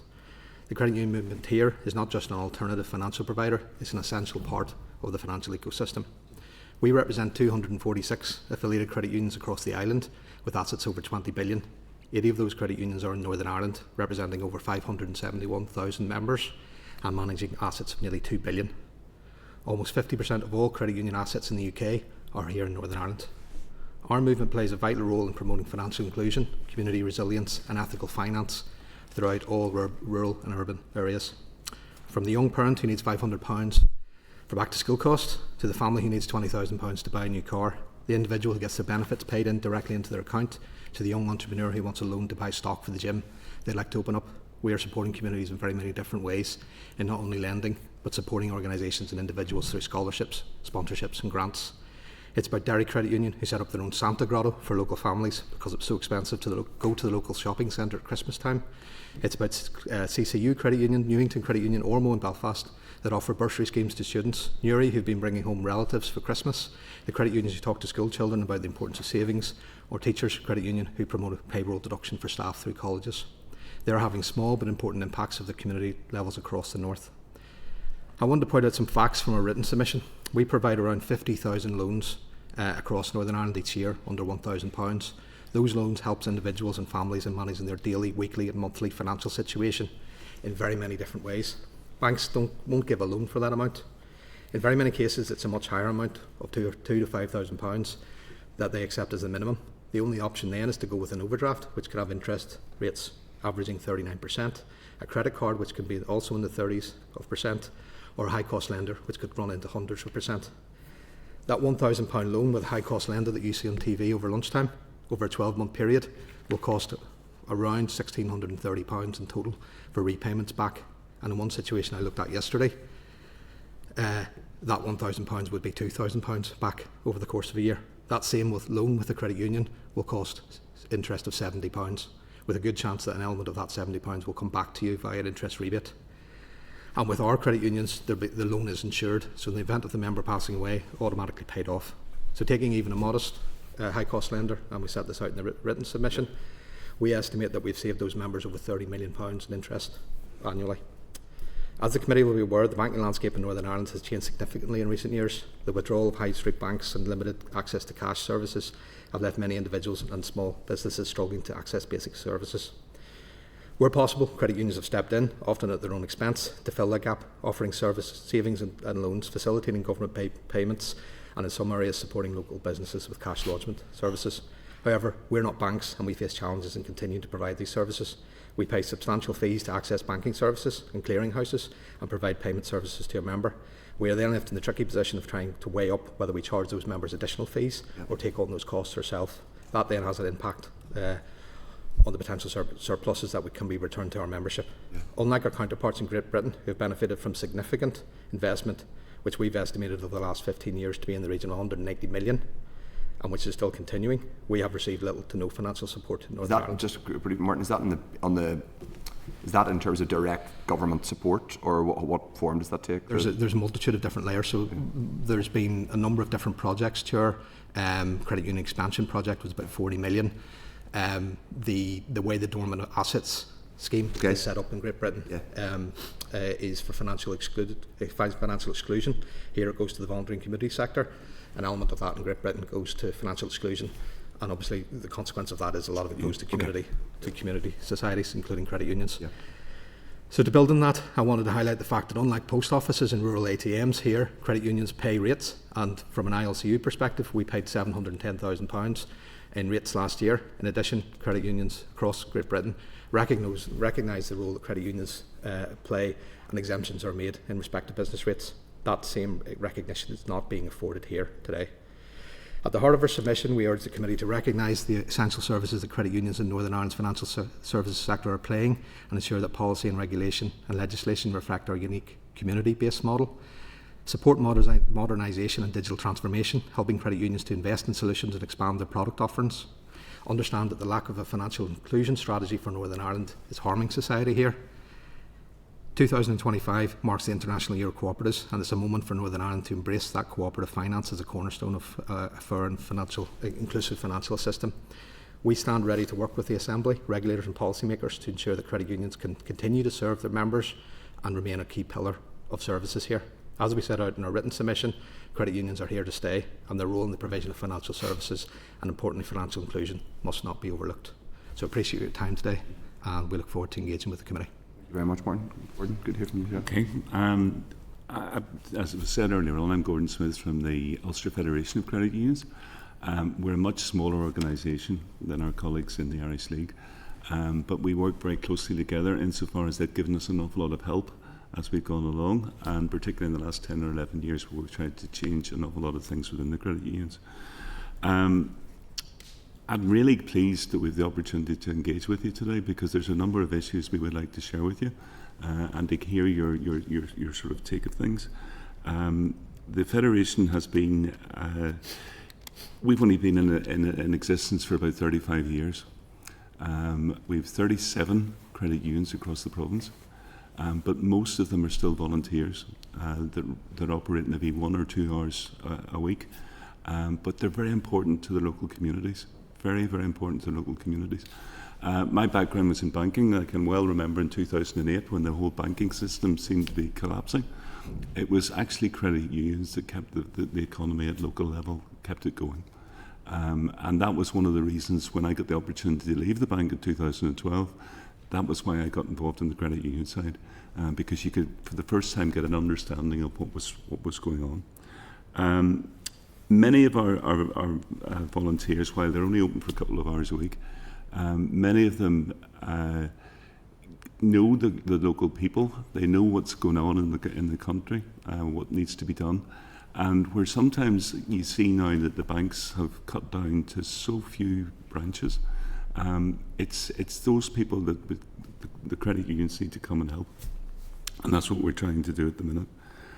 By way of we also have a number of larger credit unions, would be about 9 or 10, where we've got the IT in place that enables people to come 24/7 to get their money out. But unfortunately, we don't have the resources to take the people forward, our members, the way that we want to take them forward. We want them to be able to get funds 24/7. Young people expect to get that, but we cannot get the IT funding that we tried to get up until now. By way of overview, the affiliation within the credit unions, within the Federation, we have approximately 97 million, so you can see how small we are in size in shares. Outstanding loans are approximately 21 million, and our capital asset ratios are strong and are much stronger than our regulators require. Yeah. But one of the things that I do want to highlight, if I might, at this stage, it has come to our light, and we've noticed in the last sort of number of years, Across the water, I think it was 180 million has been given out by Scotland, England and Wales to the credit unions, giving them the money and funding to help their credit unions develop. For whatever reason, that money has not come to Northern Ireland. And it is really strangling, if you like, the Federation and organisations like ours. Because at a time when money was available, maybe 25, 30 years ago, now it's not there in the same way. And it's frustrating to see that across the water, in fact, I said it was 180 million. My understanding is now it's over the last 15 years, it's been 119 million given to credit unions. And we need to be able to survive. We need to be able to, our credit unions understand that they're getting help. The funding isn't coming from anywhere. And if there's anything that we can do, if you can get any influence with Treasury and find out why that money's not coming over here, it would be very much appreciated. And really, there's other things I'd like to answer questions perhaps on, but I'm conscious that was the introduction. We'll have lots of questions because there's, I think, a huge amount of members will want to ask questions about. Please, members, do indicate to the clerk or myself if you wish to ask a question. And first of all, thank you both again for coming. I speak, probably not speaking just for myself, but I'm certainly at a party level that we're very huge believers in the credit union movement, and I think it's something that is very special about this region and this island is the credit union model, and the work it does for communities is something that we can be genuinely extremely proud of and grateful for what you do in all of our communities. It's something very special and something that we need to support, and that's part of why we're having this inquiry, is to understand the financial services landscape here, and the credit union movement is very distinct. I'll ask a few questions, and reflections from both of you are welcome. I suppose start with yourself, Martin. What are the specific policy changes? And there's probably a long list. What are the specific policy changes you think would enable credit unions to do more of what you'd like to do? I suppose the starting point, Chair, has probably been the fact that the legislation hasn't been updated since 1985. Yep. We've had a little bit of tinkering about with it. In 2016, some of the members may have been involved in the previous iteration of one of the Assembly mandates that corporate members could have been accepted.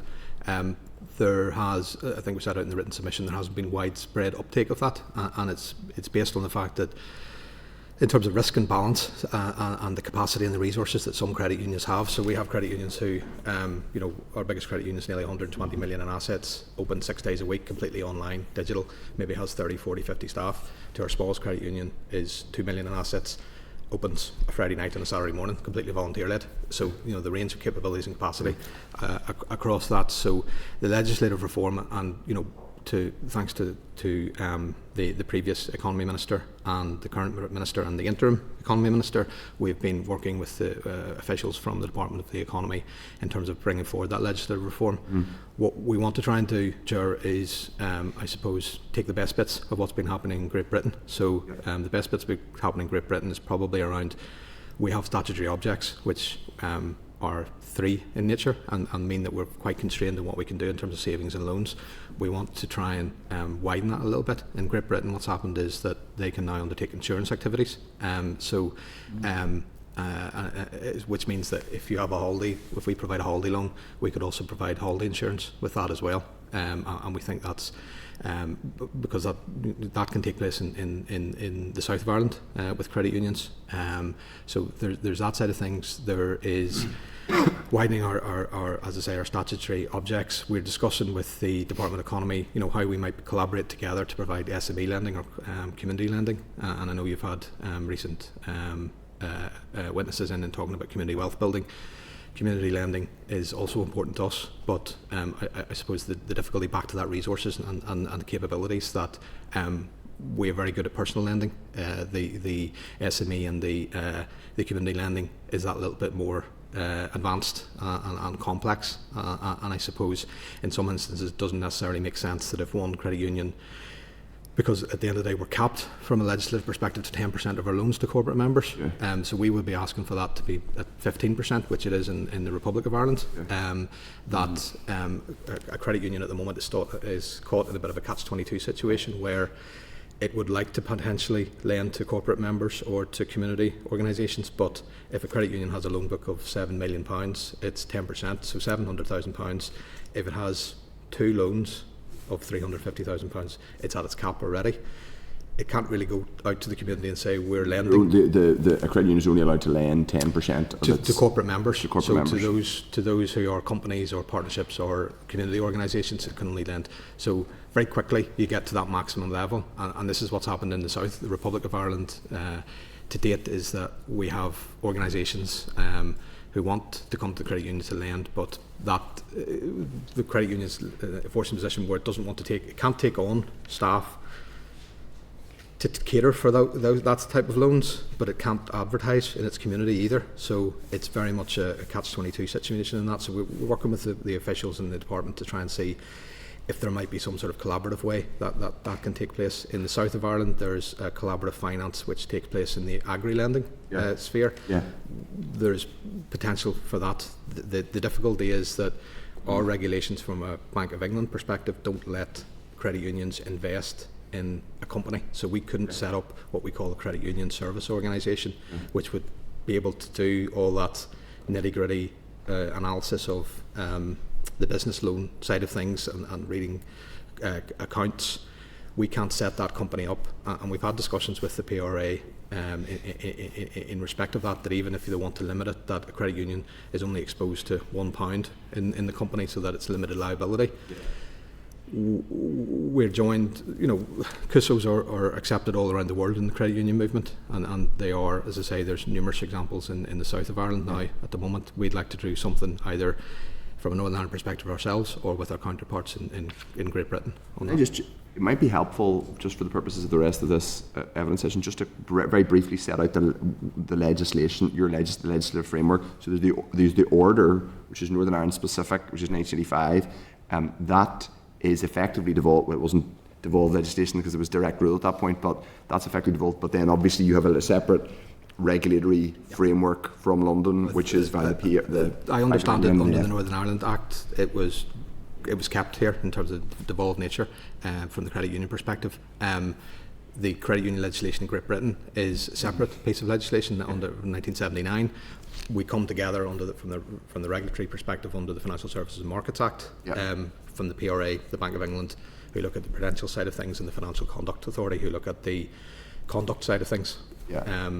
That can have a multitude of different issues because two regulators, some of them have overlapping issues, and from our perspective, there is a certain proportionality, but we're being brought into increasingly lots of things that, through no fault of our own, are consequences of decisions made at a bank level, and aimed at banks and larger institutions.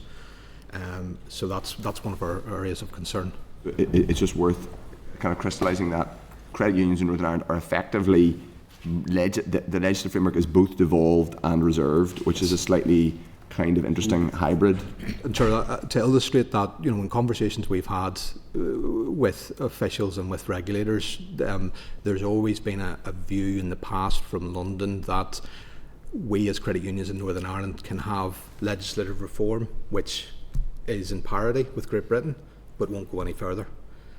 But yet, when we asked, there was legislative reform in Great Britain a number of years ago to introduce these additional insurance distribution activities for credit unions. We asked at that stage, because the Assembly wasn't sitting, could we tack on to the back of that? And we were told no. And we were told, as I say, in part of those earlier discussions, that so it seems a bit of a democratic deficit that the credit union movement here is quite mature, quite successful. And to Gordon's point, from the ILC perspective, I suppose part of the reason why we're talking about that 190 million now is we've probably never asked for any money of the government, of the state, and we look around and we see what our counterparts, what's happening in Great Britain. Our counterparts in the Republic of Ireland don't pay corporation tax, so we paid almost £4.5 million in corporation tax last year. So there's. They're not rated either. Do you say they don't pay rates in the south? I don't know what the situation is with rates. Okay. It's obviously a different system in terms of that way.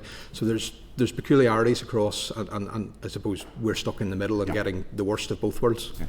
Gordon, you mentioned the same question to you then. What are the specific, and I'm sure there'll be some overlap, or a lot of overlap, specific policy and any additional ones that Martin didn't mention, specific policy interventions you're interested in? You mentioned a couple of them in your opening remarks. Well, Martin is always very good at sharing the legislation, which we haven't kept up to pace on, and it is very helpful. But the 190 million that was being spread out by those three governments over the last 15 years, they got 190 million and we got £20,000 in total. Now, there's something wrong where members of credit unions in Northern Ireland are not getting that degree of any sort of help. And when you look at volunteers, one of our weaknesses in many cases is that we're succession planning and trying to get new people to come in, and it is challenging to get new people to come in, but there's a lot of very good people there as well. And unfortunately, those people are getting frustrated with what's happening.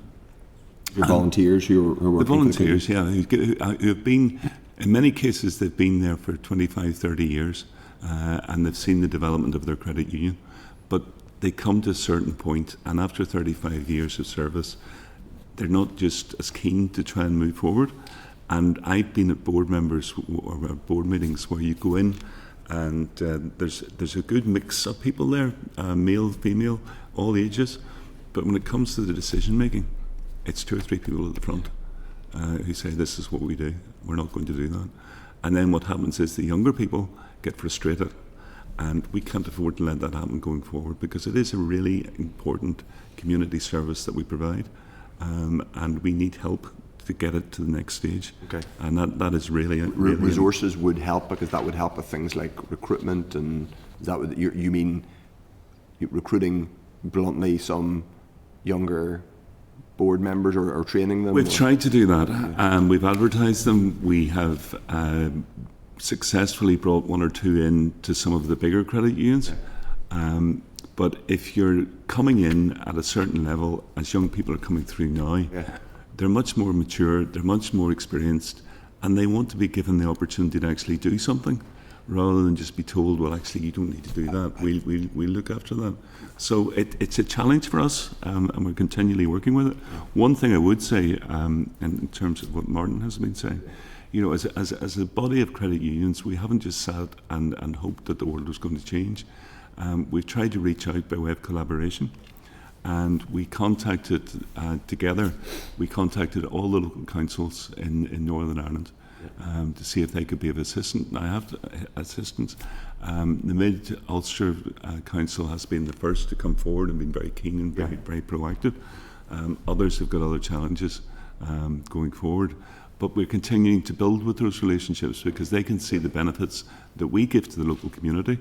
But we need help at this stage to help it survive, as we are at the minute, and it's as bad as that. I mean, 190 million were against £20,000. When you say survive, Gordon, are you talking about survival in terms of, in some of these organisations, they're increasing the deposit base, or just to meet volunteers to keep the organisation going, or both? It's a combination of both. In many cases, we have brought, as I said, new people in, and there's good quality people out there. There's an awful lot of people now who've taken early retirement and want to give something back at this stage to their communities. And there's a lot of people there that want to do it. The regulations that there are, that those people then have to go through, are challenging, and it makes it very, very difficult. I think, Chair, just to come in, the succession planning is an issue for all voluntary organisations. You know, the nature of volunteering has probably changed dramatically, as, you know, even just as a result of COVID and just society. The commitment of people to, you know, and especially in a credit union financial services sense, it isn't no longer you're turning up for a board meeting at one hour a month. You know, that it's, you know, at least 15 hours a month. So there's a huge commitment there, and especially from a regulatory perspective, there's an increasing ask that we have very specific skills on boards. So trying to get that within communities is just difficult, and trying to get that commitment from people. So that's you know, that's one of the difficulties from that perspective. The blunt fact is, this is sort of trickle down because of Lehman Brothers, people who have to do more training, who are like volunteer, and that's maybe an understandable thing, but it does have an impact. It has One of our regulatory burdens is something called the senior manager regime. Yeah. So we are brought within that, and we have a whole complex fitness and proprietary regime which we have to comply with. The Labour government, if you've noticed, that the FCA CEO has responded to the Prime Minister last month to say what would he do to reduce the regulatory burden and increase competitiveness. One of the areas is senior manager regime to remove elements of that, and we've been very clear from the start that credit unions should never have been within that. In the first place, yeah. Well, maybe certain others shouldn't have it removed, and certain others should have it removed completely. Okay. There's one question for me, and then we'll bring in other members. And Martin Bush, who's the convener of the over. If there is anything, Martin, you want to add in terms of your long-time volunteer champion, but I don't know if you had anything to add to those to that main question. The first question I asked about the key interventions. I think the takeaway from this is, and I don't know whether you picked up when Martin said that nearly 50% of all the assets in credit unions exist in Northern Ireland. Okay. Now, think about that in the big picture. There are much more credit unions in the UK than there are in Ireland. And yet every time, like between Glasgow and Edinburgh, 2 credit unions got a massive cash injection to improve their IT systems. And I mean a massive cash injection. And yet, absolutely not diddly squat. Our members have paid for every single idea or every single piece of technology that has helped credit unions through this journey since the financial crash, and may I add, since we had COVID, because COVID accelerated all the IT structures, and our members didn't get a single penny from the credit unions while they built up this structure that was able to support members without having to go into a premises. And just to come in, Chair, what Martin was talking about there in terms of the Scottish experience, 3 credit unions got about £800,000 last January from the Scottish Government without even asking for it, to do with Operation Resilience. The Welsh Government gave £600,000 to credit unions last year for IT expenses. So, again, examples of a kind of a bit of a financial support, but it's a much bigger part of the economy and communities here. Okay, I'm going to bring a members note down for South first, Deputy Chair. Chair, and thank you all very much for coming. It's really, really interesting to hear all of this. I wanted to ask a bit around the corporate membership of the credit unions.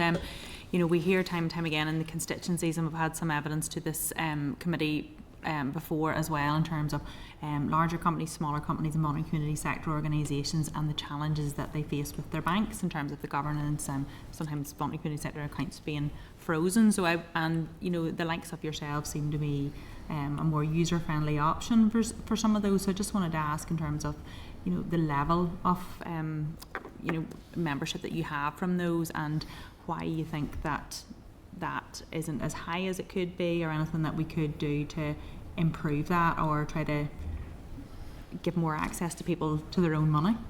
I think, Deputy Chair, the NICVA kind of succinctly set it out in terms of previous evidence that it's to do with that issue with the capacity and the resources and the size of the credit unions. So it's not a case that the credit unions wouldn't like to do it, but it's that cost, the expertise, and there's the resources to do that on top of the other side of things. So where you are finding it is in the bigger, medium to bigger size credit unions. From our perspective, they're taking on those within their communities.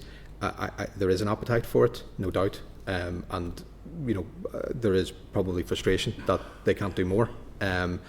But there's also the other side of it in terms of balancing risk, and in terms of deposits are okay from that side of things, but lending, and we have to be careful. We have to be sure that it's ultimately our members' money that has to be to go into that. But there's no doubt that we would like to be in a position where a lot of our credit unions, there would be a consistent offering in that respect.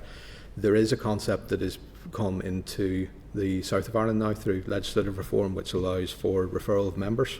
So the concept behind that is that if you are in a position in a small credit union to offer corporate accounts, that you could refer it to another credit union who might be able to offer that.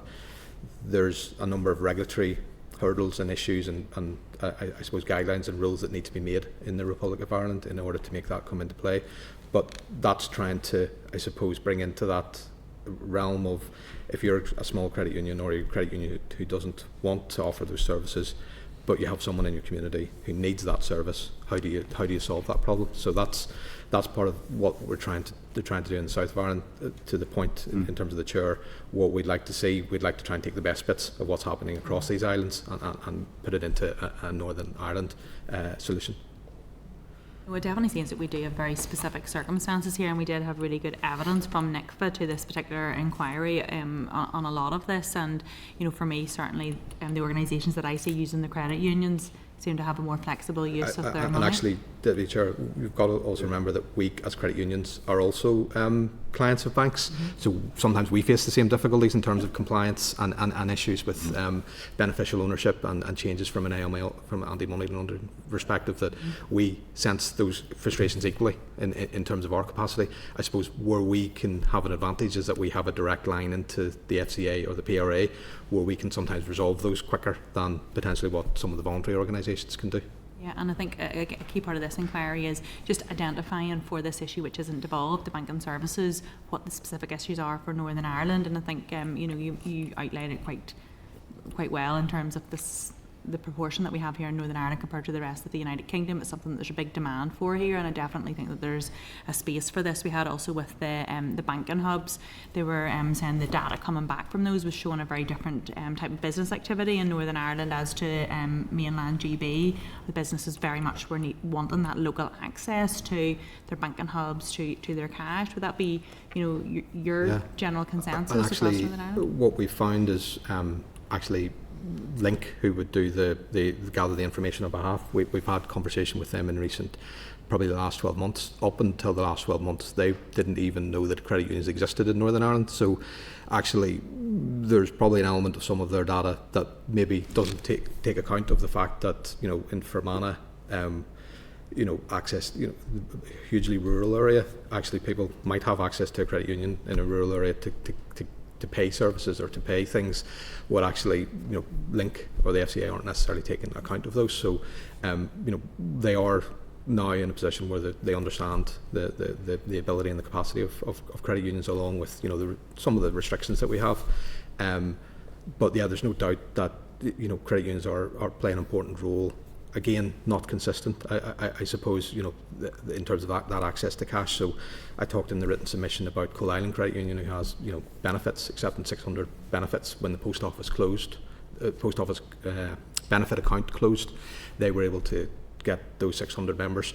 They're taking the transaction fees associated with that. They're doing that themselves because they see a need within the community to provide that service. They're not getting paid, and to be honest with you, they're not getting any recognition from anyone that they are providing the service. That's replicated across a number of credit unions across Northern Ireland, day in, day out. Oh, and I appreciate you saying that. I represent South Down, quite rural, and that was actually my experience too in terms of Link and the banking hubs, because in South Down we actually have a number of times with multiple credit unions. It's very, very active, and then they come in to set up a banking hub and don't necessarily understand the full picture how financial services are delivered. Exactly here. To that point, because the conversation we had with Link was when I was looking at it, going, well, we don't have any credit unions there.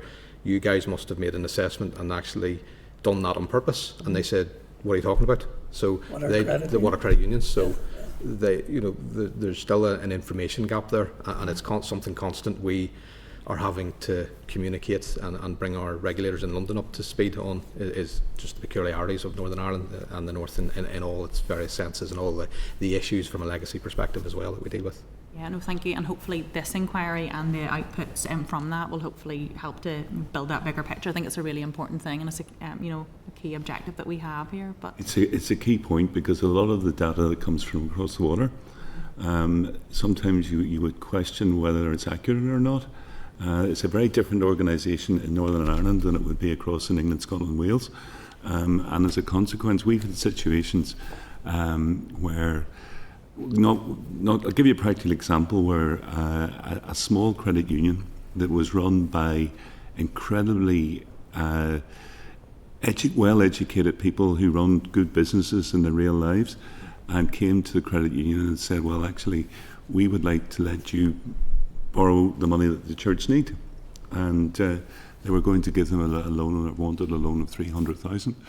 There was no risk whatsoever to the community whatsoever, the number of people who were giving guarantees that it would be fine. and we couldn't touch it because the regulation is such that the 10% came in, and we couldn't come anywhere close to it. But that would have helped that credit union an awful lot, and it even raised the profile to a degree in that area. But it's keeping it going. If it was a one-off, you could see the difference. If it's a one-off, then and you're not following it up, we're missing out on things as a consequence of that. Thank you. Jerry Carroll. Jerry. Thanks very much, and thanks to everybody presenting and the whole credit union movement, and particular thanks to the Clonard Credit Union and the staff and volunteers that I'm a member of. Really interesting points. A couple of questions for either Martin or Gordon, whoever's best to answer them.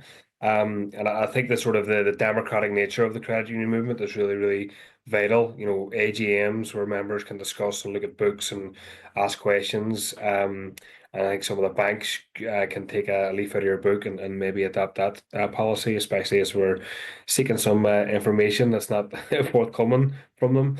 But maybe on that 10% question, could I maybe get a bit more information, a bit more clarity from my end on it?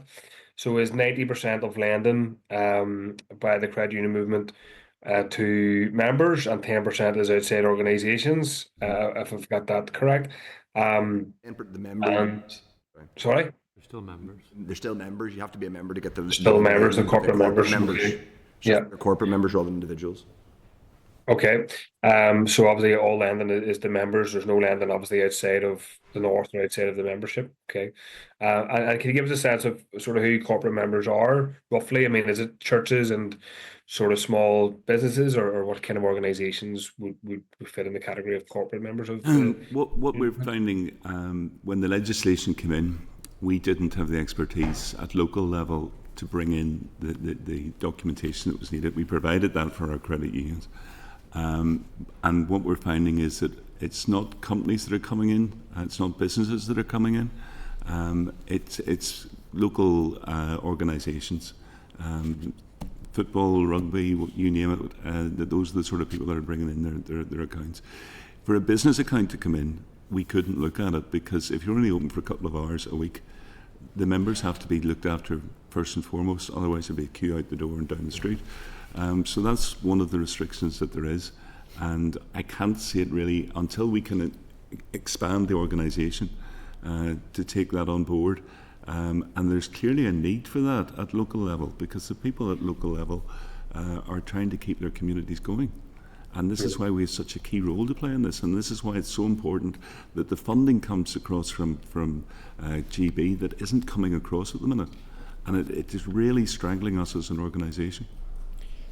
I suppose, Jerry, from our perspective, yeah, in the main there'll be kind of local community organisations, and as Gordon's pointed out, kind of soccer, Gaelic, rugby, or it could be creches or nurseries or anything like that.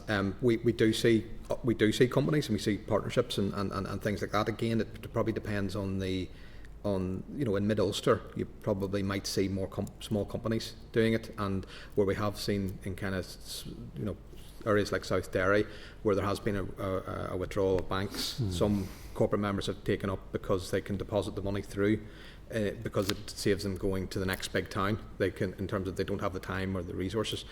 But as I said out in the written submission, that means that the credit union is taking on those transactional costs, it's taking on the security costs, it's taking on the transport cost of cash, and it's doing that itself. So it's a mixture at this point in time, and there's probably still, with some credit unions, a little bit of a fear factor around taking that on, because I don't think we're going to replicate at this stage, business banking as such with the banks.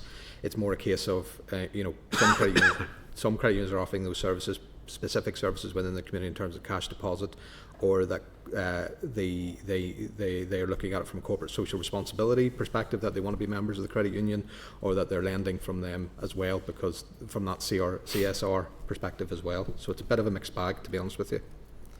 Well, thanks, that's really useful. And then kind of, so I think it's pay the ILCU in total pay £710,000 in rates, if I've got that correct. So presumably you don't avail of industrial derating at all. We have the small business exemption, but we wouldn't have anything else. So a good example is over COVID, we had, I I think 23 credit unions who weren't able to, if you remember during that time, businesses got £15,000 as part of a grant, and we had 23 credit unions who weren't able to avail of that. So because their rateable value was more than the de minimis that was being put in place.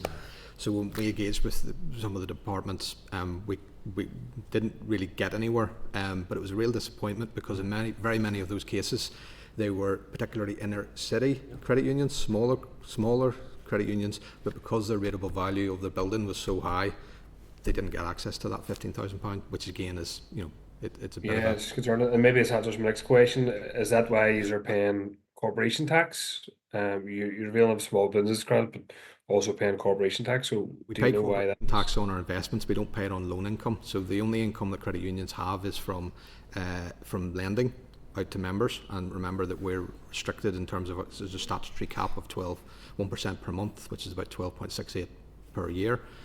And so our we don't pay corporation tax on our lending income, but we do pay it on our investment income. And obviously, at the moment, with interest rates a little bit higher, credit unions are paying that little bit more corporation tax. But in the Republic of Ireland, credit unions do not pay corporation tax on anything. Well, that's useful. And just final for me, I think the fact that you save £30 million in interest for people is really, speaks volumes to what you do in the community. And I think from reading the briefing paper from Martin, I think 1 in 4 of the total population is a member of credit union, which obviously would be higher if you take in the adult population, so it's quite high. You sort of touched a bit about the sort of the FCA and lack of local knowledge. I think, Martin, in your briefing paper, what else? What sort of maybe expand upon that in terms of your experience of the FCA in terms of would you feel that they don't properly understand sort of the sector and I think they're in a position to monitor effectively, or what do you feel? If you look, Jerry, at the entire credit union movement across the UK, if we all collapsed tomorrow morning, we would be a minor inconvenience as part of the bigger, wider financial services sector. So, we aren't systemic. Yes. Whereas in the south of Ireland, we're probably the fourth pillar bank collectively in the south of Ireland. So we have a good relationship with the FCA and the PRA. One issue is probably there's two pieces of two examples that I can provide. I was on a call with the chairs of the FCA practitioner panels last December, and the FCA now have a Northern Ireland contact in Northern Ireland. And I asked the question, how are you getting on in terms of the information and the intelligence that's coming back from Northern Ireland?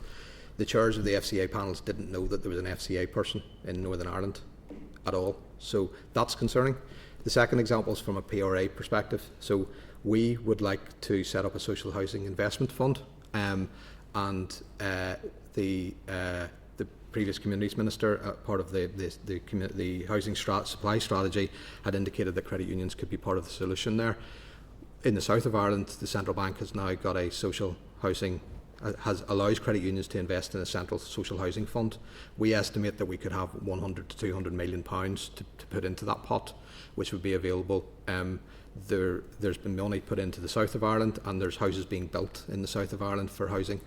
Our difficulty is that we can't quite persuade London of the fact that credit unions here in Northern Ireland have surplus funds, which we want to put to good and productive use for social purposes, because in Great Britain, a lot of the time, credit unions are being supported by local authorities through grant funding, etc. So there's a concept in their head that, on the one hand, credit unions are relying on central or local authority funding, and on the other hand, from a Northern Ireland perspective, we have surplus funds which we want to help government and we want to help housing associations or local authorities with. So that's kind of two examples, Jerry, of the frustrations. Thank you. When you talk about your surplus funds that you'd like to put to work, what is this? Can you crystallise that number for us? It was only kind of estimates, Chair. So in the south, I think what's kind of going around at the moment is maybe 50 or 60 million euros in the south has been put in collectively by credit unions. Obviously, in a good interest rate environment, that isn't, it isn't maybe as attractive as it might have been a decade ago. but there's no doubt that credit unions, we want to play a role. So we want to come together, put that money into a central pot, and then lend it to housing associations. Lend it, if the extent that the Northern Ireland Housing Executive became demutualised and was able to borrow, we could borrow that money, 100 million or 200 million from the credit unions, and that is happening in the south of Ireland at the moment. Okay. Philip, Thank you, Chair. Martin, Gordon, Mr. President, good to see you all again. Thank you again for all the work that your organisations do. I'm on the record previously, but I think it's worth reiterating to say that the credit union movement is a force for good in Northern Ireland, and particularly in working class communities. Across North Belfast, both your organisations have important roles to play. Newington Credit Union, North Belfast Credit Union, to name but a few.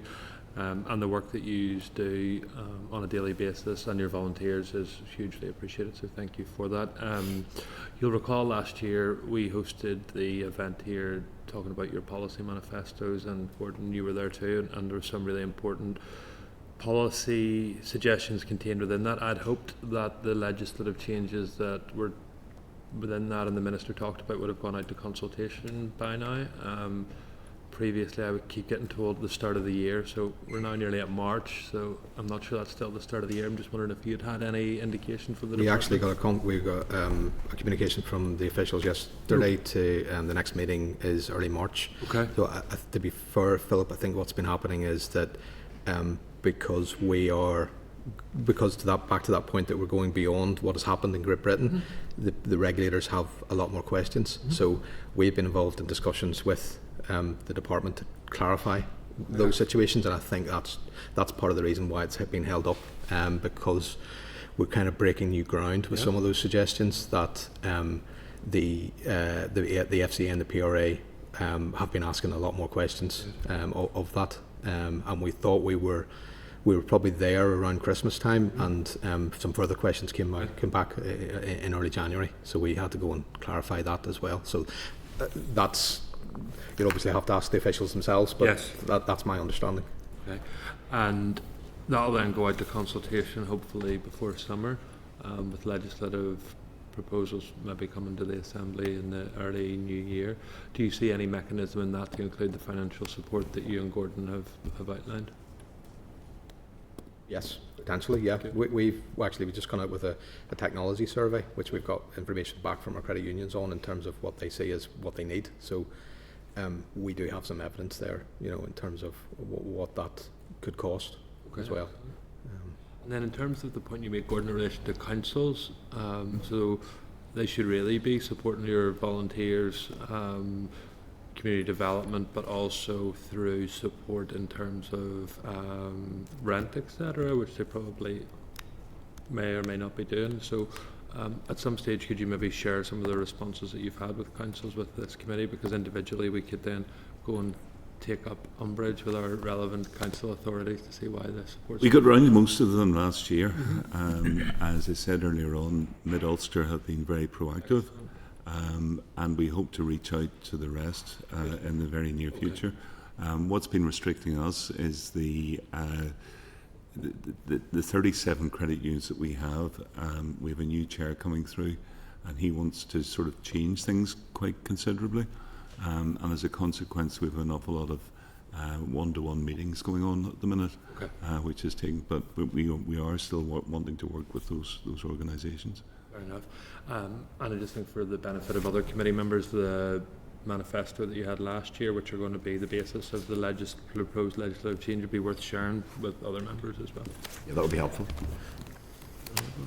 Martin Bush, sorry, Could I just address a point that you asked about councils and councils' involvement, just to share some of my experiences across the UK. Most credit unions in the UK are supported by their council. Most have staff which are paid by the council, not by the credit union. Most have premises which are council premises, so the rating thing doesn't come into it, even though they're zero rate.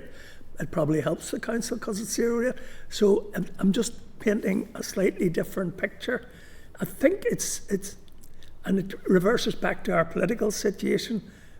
Credit union tried to stay out of the politics of it. So at council level, you obviously have to you have to get involved in politics, and by the act of us staying out of politics, it has meant that we've been left behind in all that activity that went on within councils. But I think it's time to reopen the conversation again and adopt credit unions as part of the community build-up of credit unions, of councils, which we are. Thank you, Chair.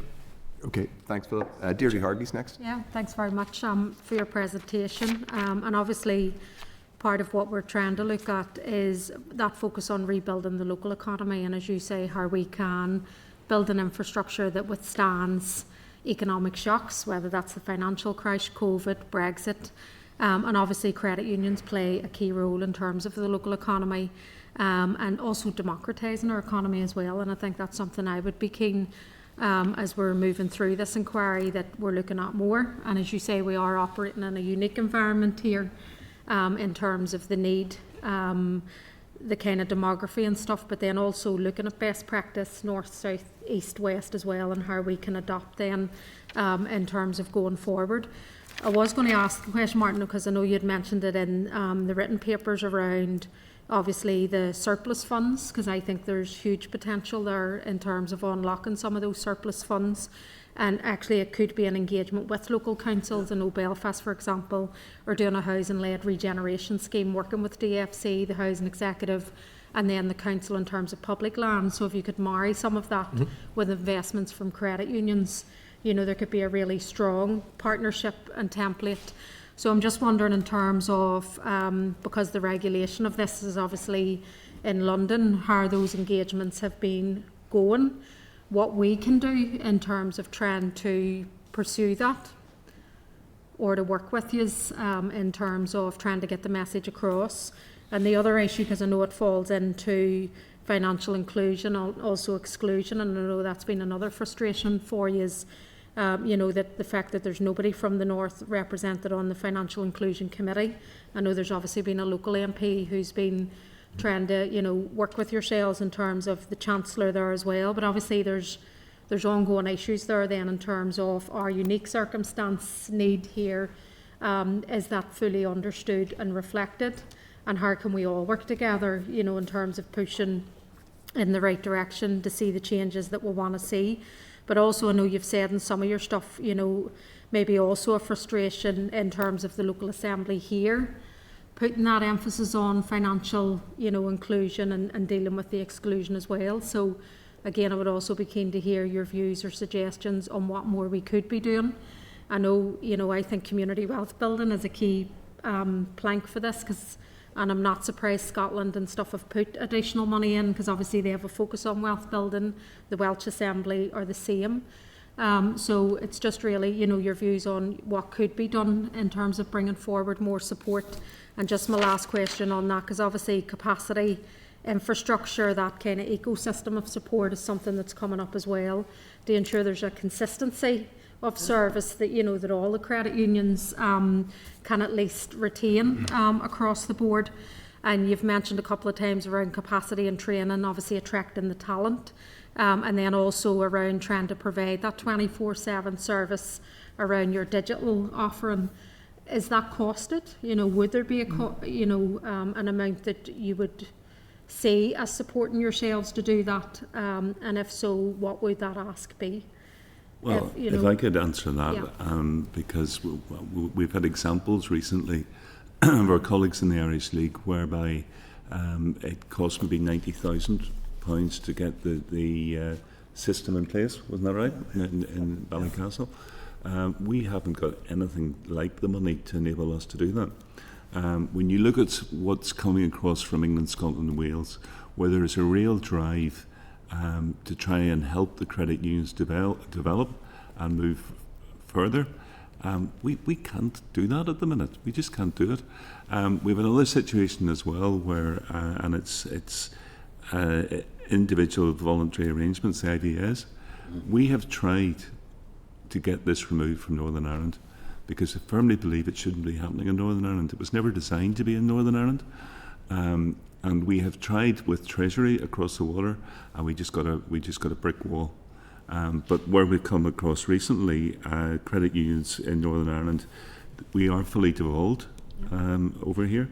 In order for the UK government to legislate on devolved matters, convention means that legislation consent motion is normally required from the Northern Ireland Assembly.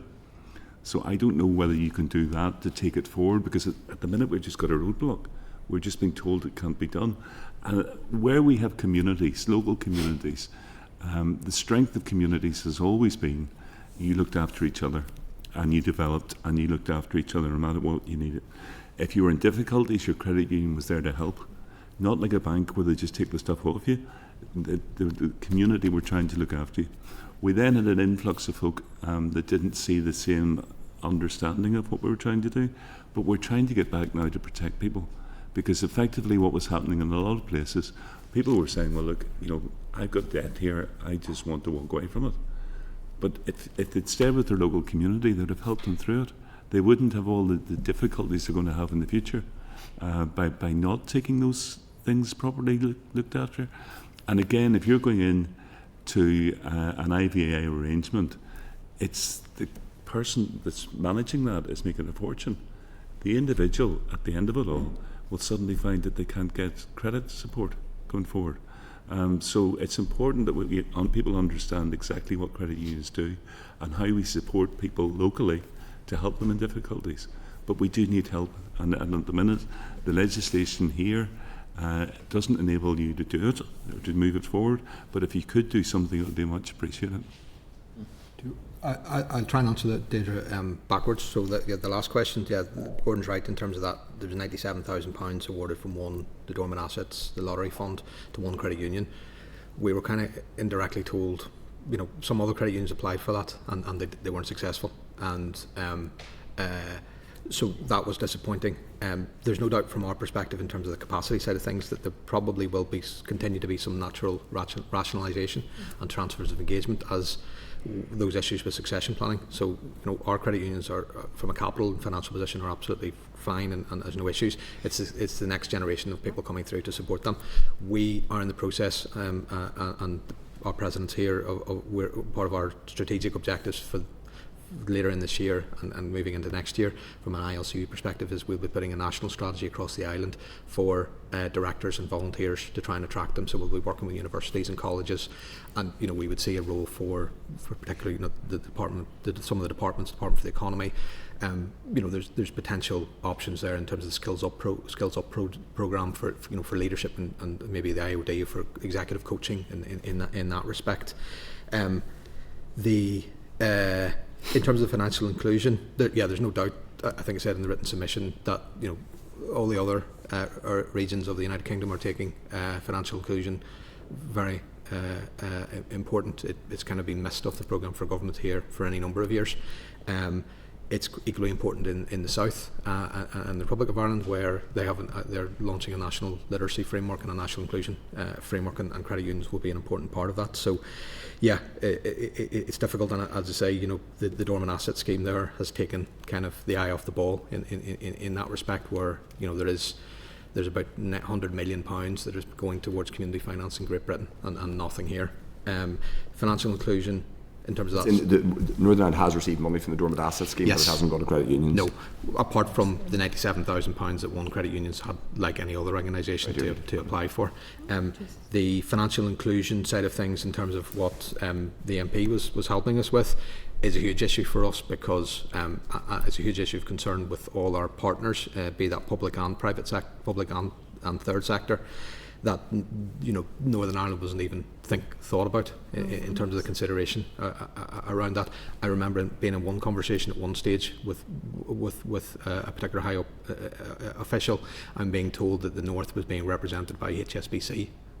And when I told them that HSBC only has one office in Belfast, they were very surprised at that. And so again, it's kind of that, in terms of how we're being overlooked on multiple aspects. Has there been feedback from the Chancellor then to the correspondence that was So the way, there's no one on the committee itself who's from the North, Northern Ireland. There is one of the subcommittees is on the lending side of things, and the CEO of the Consumer Council, who you've had in previously, has just been appointed into that, which is great, because they're across all the issues. But it's a little bit of a slight, in terms of our, being involved in that because of all those issues that we've talked about previously. And then Deirdre, the final question was around kind of the social housing or that social investment side of things. We have had engagement with Belfast City Council and Derry. It's probably going back before COVID, and they engaged with the regulator at that stage, and we couldn't get the regulator any more comfortable with the fact that it's members' money. So at that stage, it has to be 100% capital protected and guaranteed in terms of the investments. We couldn't get them comfortable that lending to a local authority in Northern Ireland was guaranteed in any way, or a housing association. So again, frustration. More work to be done Yeah. then there. Yeah. Just one last I meant to ask, because you mentioned the wealth building stuff. So there's obviously 2 pilots that the AFC, obviously working with economy and stuff, are leading on in the northwest and around Derry and stuff, and then obviously Larne. Are any of the local credit unions involved in any of that pilot work? Or Haven't been approached. No. Okay. Thank you. Okay, thanks. Owen Tennyson. Thank you, Chair, and just to add my thanks to you for the evidence so far, but the work the credit unions are doing in the community. I won't rehearse all of the positive comments that have already been made by other members, but just to associate myself with them. I wanted to return, Gordon, just to your comments in respect of the individual voluntary arrangements. And I know you talked in the written briefing about those being a threat to the credit union movement. I'm really keen to understand. I completely accept the point that you make that often debt management companies will be involved and they'll skim, a bit off the top in terms of repayments. But if you could possibly expand on what the threat specifically to credit unions is, as well as to the individual member. I'm really interested in that point. Yeah, sure. Going back to sort of what credit unions were when they were being set up, it was a very easy business model in that you took in savings and then you took your members' savings and you lent that out to members within the credit union. That has been the success that has kept credit unions going down through the years. And then what happened was there was a change where there was a lot of advertising on the media for people who basically could walk away from their debt, and as a consequence of that, they didn't necessarily understand what they were getting involved in. So, and I'm not talking about illegal stuff, I'm talking about the stuff that was on television. I mean, basically what was happening was people they saw that if they walked away from their debt, they could basically be clear of that within 5 years. And it was the person who was looking after all that was making a fortune on it. But the member themselves, it wasn't really helping them. At the end of the 5-year period, basically, those people thought that they were debt-free, but they weren't, because they couldn't apply for new debt going forward. And that was the impact of it. Now, what we've been doing within the credit unions is trying to encourage people not to get involved in that. Basically, if you have difficulties at all, you're going to do what we want you to do insofar as do what historically has made us a successful organisation. If you've got difficulties, we will try and help you through it in whatever way we can. And that's the big difference between it. If you go into a bank, and I mentioned earlier on about working in a bank, the difference in a bank was black and white. You either got it or you didn't get it. If there was something wrong, you got locked off, and it was against you.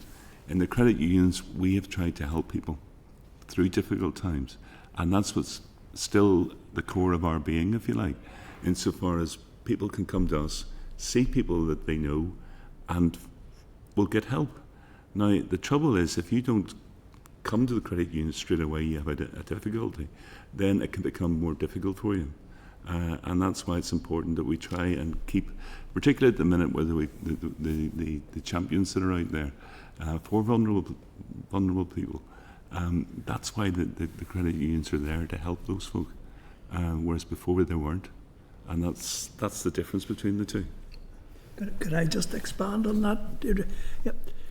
Credit unions, you've got to remember, were established for the members. And the benefits that they got from a credit union was more than just being able to get a loan. Once they had savings in the credit union, if anything happened to them, those savings were doubled. If anything happened in between times, there was a certain amount paid over to the undertaker to pay for any undertaking expenses. And any loan they have would be written off. Now, when they go in to get debts written off, they're told that all debts has to be on the table. And suddenly their £800 credit union debt is on the table when it is not the problem.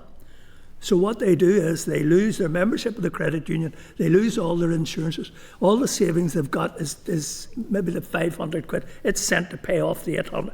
And to be honest, for the sake of something small within a big picture, it's wiped out. So their membership's gone, they'll not be able to go back and join again until they pay the loan that's outstanding. And who's the winner in all that? Certainly the member's not the winner. And certainly what we see, Owen, is extortionate fees being charged by some of the insolvency practitioners, where there are multitudes of what actually, the loan is. So, we could have a £10,000 loan which is consolidated together, and there might be many thousands that are going in fees to the insolvency practitioner.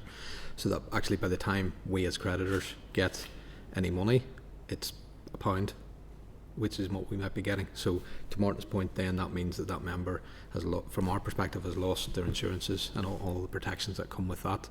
And actually, something also to raise as well is that we, in terms of the insolvency side of things, we often are behind the curve in terms of what takes place in Great Britain. So we often go, well, changes have taken place in Great Britain to change the rates, and actually, so they're just really automatically implemented here. We don't appear to be involved, as far as I understand. If Great Britain is changing rates or changing something now, particularly around kind of things like breathing space, which is still yet to come in the north. We're don't appear to be part of the discussions at an early stage with Treasury here from a Northern Ireland perspective. So just because something is taking place in Great Britain doesn't obviously necessarily follow that it should take place. In very many cases it might be fine, but actually we're still not being involved in terms of what the Northern Ireland voice is in the room at Treasury. So again, for instance, another example, we were in a meeting with the regulators and Treasury before Christmas, and I happened to add as anyone from any official from the department part of this conversation, and there was not one person in that room who thought to ask an official from the department who has responsibility for cooperative and mutual legislation in Northern Ireland to be part of that conversation. Now, they were talking about doubling the size of the mutual sector and everything like that, but the officials who are in the room, who are the sponsoring department, were not in the room. So again, to call it out, it's a disgrace from that perspective. That's really useful. And just again on the IVA arrangements, I mean, I think you've really challenged my understanding of the arrangements. We have a paper on, a couple of pages actually we submitted to department officials recently, and we can submit that to. That would be really useful to look at as part of the inquiry, because I'm conscious there are these sort of companies who profit off of people's misery whenever they get into debt, and I understand if you're an individual and you have debts with multiple organisations, your mental health is struggling and you've had to change your personal circumstances or whatever it might be, it can be overwhelming to deal with individual organisations. So it was quite jarring then to see actually credit unions should be exempted, because I was thinking, is that making life more difficult for that individual? And I think you've actually articulated why that isn't necessarily the case. I'm also conscious too, though, that there are very good organisations out there, like Christians Against Poverty and others, who might be involved in some of these arrangements but are doing it for the right reasons. And so I guess us teasing out our understanding of how it works differently for different individuals and different organisations would be really useful. But no, thank you for that. That was really comprehensive. Steve Aiken. Yeah, thanks very much. Sorry I wasn't here for the first part of the your presentation. Look, just a couple of things, and yes, I echo what everybody else has said about credit unions, and make a declaration of interest as MLA that I deal with some of my constituents who I've pointed in your general direction for assistance and help. And I thank you very much indeed for everything you do. Look, it's just 3 specific questions, and they're probably very easily answered. The dormant asset funding. What was the application process for the credit unions? Because I understand sort of within the GB context, there was, they had the assistance of sort of a local government in pushing forward. So what was the process, and did we push for it, or that's one of the questions. Second one was sort of training, and I absolutely get the whole business about the FCA, PRA, and sort of board training. Have we been reaching out to, and I think somebody alluded to it, have we been reaching out to the further education sector, or I heard you mention the IOD? I mean, this is something that's across all the voluntary sectors. We can't get volunteers and to be members of boards of governors or virtually anything nowadays because the amount of work that they have to do and the level of training they're given is, quite frankly, isn't adequate. So are we looking at how we can set up a bespoke training process first and foremost before people know what they're getting into and we equip them with the skills to be able to do it? And the third one that intrigued me was insurance. Why do you want to get into the insurance market when other people are trying to get out of it? And who would be backing it? And where would the risk be held? It just seems that it just didn't quite fit in with sort of all the rest of the presentation. So just those three. Thanks very much indeed. Okay, well, could I talk with the insurance one at the last? Yeah. Because ours is the most simple one. And it shows you sometimes that the regulators can be very helpful and really made a big difference in that particular one. What we did was that our colleagues in the Irish League had been able to provide that sort of service for people for many, many years. And the Ulster Federation was never in a situation where we could do that. So what we did was we with our solicitor, a barrister, and our representative, which was really myself, and the FCA, we managed to get it to a situation where for £10 a year, in the event of your death, your beneficiary will get £1,500. Now that is a good payment for people in difficulties. I have to say that we wouldn't have got it done had it not been for the help of Ciara Ford, who's in the FCA. And it shows you how they can be very flexible when they need it to be.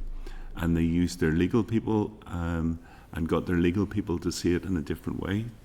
At this stage, after 4 years, we have paid out 1.4 million to members. In terms of the cost, when we first launched this, I remember the day that we launched it, and then shortly after that COVID came in, and I thought we are going to be in trouble here straight away. But because we had got the thing with the barrister that was involved in it, who is one of the guys, I forget his name, but he goes all around the world, and he was keen to come and help us and give us the expertise because he wanted to be able to see what we were trying to do.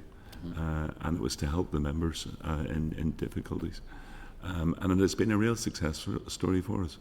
The other one that we have as well is, because we're not allowed to do insurance, so this was given as a grant that's paid out. But because of the way it was done in a way that was acceptable to the regulators. What we have also had for a long time, in the event of someone dying where they've got a loan, then it costs, the payment is £5.50 per 1,000. So that in itself is very good, and we're able to pay that out very quickly. The only cloud in the whole thing is if you've got arrears, then you don't get the arrears bit, but you'll get the rest of it covered. So we're trying to help our members as we've gone ahead, but the benevolent side of things has been a big plus for us, and it's helping those that have been with us for 30 odd years, and they're seeing the benefit of it now, where it can be passed on. So that's the insurance experience that I've had of it. And if we can see other opportunities going forward, we'll do it. But we don't have the funds available to do anything else. So you're not specifically underwritten? We're doing it ourselves on the basis of it's a member that's paying £10 a year. And because for them to pay, what is it, 150 years to get it's a win-win for all, and that's what we're trying to do at the moment. And Steve, from our perspective, we have our own insurance arm, who's regulated by the Central Bank of Ireland, and that's what it was. They passport that's what we're trying to get to. They passport into the UK through the PRA. So we have our own loans protection, savings, loans protection or savings protection, and our death benefit insurance. What we're talking about in terms of the potential opportunities is in around, as I say, about, if we sell a holiday loan, could we sell holiday insurance with that? Our thoughts on that at the moment are that because we have that regulated entity arm, that they would be able to do something through that arm, and they would probably enter into some sort of relationship with some of the other insurance providers. So because we would have the buying power of, from our perspective, 80 credit unions. So actually, the other side of it, we would be able to offer kind of discounts on, that members may not be able to get through other avenues. Well, actually, one of our success stories across the island is what we call our STAR plan. So all credit unions on the island come together to have things like employers liability, public liability insurance, directors insurance, fidelity bond insurance.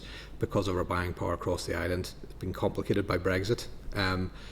It means that we have a situation with the credit union in Downpatrick. The credit union in Downpatrick has flood insurance, probably one of the only few organisations in the town now that will continue to have flood insurance. Okay. We have credit unions down in Cork who will continue to have flood insurance because that cooperative nature that we can come together and say to the market, hey, we're 249 credit unions, we want to do that. So that's where we see the opportunity, Steve, in terms of that, but it would all be done, in terms of through a regulated entity. The training side of things, I talked about the national strategy that we hope to do later in the year, working with the colleges and working with universities and working with the likes of Chartered Accountants Ireland and other areas like that. The dormant asset funding, I'm not going to lie, it's been difficult. The successful credit union that did get the money in the end was rejected a number of times. They asked for a number of reviews. They were rejected. They kept persevering, and I don't know whether it was through that perseverance they eventually got it, but it's been a difficult process. And our difficulty as well is when funders or grant applications are made by credit unions, they look at our reserves and our accounts and they say, well, you've got several million in reserves there, why would you need any funding from a third party? But that's members' money, so we can't touch that. So again, there's a lack of understanding sometimes from those funders from that perspective. Just for your indulgence, Chair, so the dormant asset funding is divvied up on a sort of a regional basis, so Northern Ireland gets its proportion, but you just don't seem to get the proportion that came out of it. About 100 million, and then it was extended recently through some of the insurance companies being part of the dormant asset scheme. And so there's additional monies, and so we have conversations with our colleagues across the water quite regularly, and they're being talked about the 5 million pot here and the 5 million pot there, which is going directly to credit unions across the water. So it's again quite frustrating that there's nothing here. Wasn't it just for my indulgence? I think that's how the Scots got the money that was divvied out. Sort of like, there you go, there's your money for your IT system, because that was part and parcel of a wider scheme, and we didn't get any of it. Okay, thanks. Thank you, Chair. Thank you very much. Separately, just on the Brexit matter. Okay, no other members have indicated they wish to ask a question, so I will draw that session to a conclusion. There's a huge amount that we've discussed. Thank you so much for your time, Martin and Gordon. Please do follow up with any other information. I'm sure there's things we've missed, obviously. I think we've got strong support for the credit union movement in this committee, and I'm sure more broadly, but also you've given us lots of useful information in terms of credit union reforms. Anything else that we haven't covered, and sort of micro business support, things like that, please let us know. I suppose there is probably one point that, in terms of, I know you've had this concept of mutual bank come before you, and we set it out in the written submission. From our perspective, it's quite clear that the financial services landscape in the north and Northern Ireland is very different. And put the example of Causeway Coast and Glens Council. The Causeway Coast and Glens Council has 7 or 8 credit unions. It has 3 or 4 times the amount of savings and loans just in that council as the entirety of Wales has. So, again, we're apples and pears in terms of the concept of a mutual bank. We do not see as being potentially viable in a Northern Ireland context, and we put in the submission. I think there was the Community Wealth Building Group said in their report that the concept of it wasn't backed in Northern Ireland. The Department of Finance looked at it in the Republic of Ireland, and they said any support for the concept of mutual banks should go towards the credit union movement. Would you worry about your deposit base being I think there's maybe a view that we as credit unions don't have anywhere to put our deposits, and that we put all our deposits with the mutual bank. From a regulatory perspective, we could put some of it, we couldn't put all of it in with that. Again, there's probably a concept that we're the poor man's bank, and that if you want £500 loan, you come to credit union. If you want a £5,000 loan, you go to the mutual bank. Now, a £500 loan from us over 6 months costs us in interest £16. It costs us £26 to administer that on average. We've lost £10 of that £500. Yeah. So we have to have some of those larger loans in order to cross-subsidise, and that's the only way we can do it. So, you know, in that situation, it is, you know, it's difficult to see it anything but, you know, we welcome competition, but it's just difficult to see that you could have up any carve up that we would be back to that poor man's bank, because we're far from it.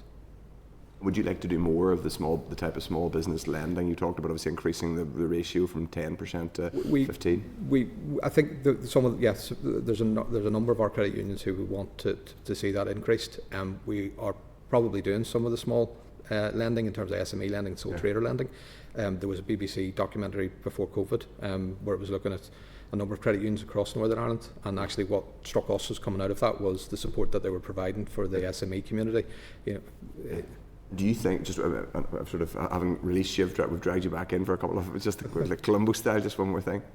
Is there, there's an up-to-date reference for pop culture viewers there, is there a sense that in some high streets where some of the traditional banks are literally leaving the high street, that the type of borrower who might not be, lots of borrowers are now very online, they might be using you know, alternative lending, they might be using, you know, new online banks or whatever, but are some of them who are a bit more traditional, maybe a bit less online, are they now not going to the, I won't name, but they're not, all the big four, for example, in say some small town or village have gone, but that person does go to the credit? Is that happening? Do you have evidence of that? We've had conversations with some of the banks who with retrospect, maybe from a business perspective, probably regret removing some of from the banks because it's affected their pipeline of customers. Yeah, they don't have that direct relationship any longer. Lots of people did say that would happen to these banks. They did say that if you lose a huge marketing potential of being on a high street and that community connection, that it'd have a commercial impact on customer behaviour. And Chair, you know, we referred to in the submission, you know, potentially something like the British Business Bank had done a report last year on SME access to finance, so they may well be of interest to provide to yourselves in terms of evidence. On that, just because a particular strand is around small and micro business and what that means, if there's any other, you know, written evidence you think we'd benefit from, I know some of it's touched on in the evidence you gave us, but we would particularly like to hear about that because we do want to touch on that in our report, and I think that's really helpful. And if there's either anecdotal or even, you know, data evidence about that archetypal small business borrower who doesn't have the insert name of bank branch in insert name of town, but are going to the credit union instead, we'd like to hear about that, I think. Thank you very much. Thank you. Thank you. Thank you. Cheers. Thank you. Thanks. So, members, I think we have a couple of bits of additional information. Clark has circulated already the manifesto that was touched on. Email. We'll bring it to the committee, we'll put it in the pack for next week so it can be cleared for the inclusion in the report. We'll follow up with a couple of other queries there, like some around the IVAs and so on, and they're going to send us some information on that. There's a few bits and pieces we'll follow up, and we'll pop in a request to the credit unions about anything else that they can offer us as things occur, and as the inquiry goes on, they're following this and they'll see other issues that come up that they might have extra information on, so they'll hopefully be able to send that in as we go along. Chair. Okay, thank you very much. Now, folks, the next agenda item is another, our final briefing of the day is from the department, and it relates to the 25-26 budget and the department's position. So, first of all, if members are content, Hansard will record this for us, and we have members' note at page 207 of the meeting pack, a Clerk's note, sorry, at page 207, a DOF background briefing paper at page 209 is provided for you, and we have in front of us Gavin Patrick, who's Director of Finance Division, Claire Hampton, who is Finance Business Partner, and Kathy Murta, who's also Finance Business Partner. So you're the finance within finance. So you have to be key custodies, ipsos custodies, whatever it is, whatever the Latin is. Anyway, yeah. Welcome. Guards of guardians. Test, yeah, exactly. Testing myself, right. An opening statement would be most helpful. Thank you very much. Okay. Good afternoon, Chair members. Thank you for the opportunity for myself and my colleagues, Cathy and Claire, to brief you today on the Department's 25-26 position on the Executive Draft Budget. it's good to be in front of the committee for the first time and indeed see some members who have come across in the previous role in communities. However, I'll start with an apology that at this stage we don't have and haven't reached the position of an approved opening budget yet, so the update will be at a high level. That's because the executive hasn't approved the budget, is that why? Or so internally still within draft? internally, so the okay. departmental position hasn't been finalised just yet, but I'll give a run through of where we're at in that process. As you mentioned, Chair, I'm joined by Cathy and Claire, who are finance business partners within my finance team in the department and provide support to key areas across the department, including digital, security and finance shared services, land and property services and departmental solicitor's office. We have provided a written briefing and I'll now give you a high-level summary of the budgetary position and we'll be happy to answer any queries or questions. So the 25-26 draft budget provides the department with a non-earmarked budget of 158.7 million, earmarked allocations of 79.9 million, and a capital allocation of 32.5 million. In relation to non-earmarked resource baseline for 25-26, the department has continued to review its forecast, considering where savings can be made by reducing or stopping non-essential work and delaying filling lower priority vacancies. This has involved close working between my team and all business areas across the department and ensuring careful and considered budget management. The non-earmarked resource forecast budget or forecast is now 163.4 million. This is net of savings of 13.9 million. These savings include 2.1 million due to reduced utility costs and property costs following estate consolidation, delays in filling non-priority vacancies and associated costs of 3.6 million, and increased income of 8.2 million. This forecast of 163.4 million, including all requirements across business areas, when set against the opening baseline of 158.7 million, results in a pressure of around 4.7 million after taking into account those initial savings. Forecasts do not include the changes to the National Insurance Employers' Contribution Rate, estimated at 3.4 million.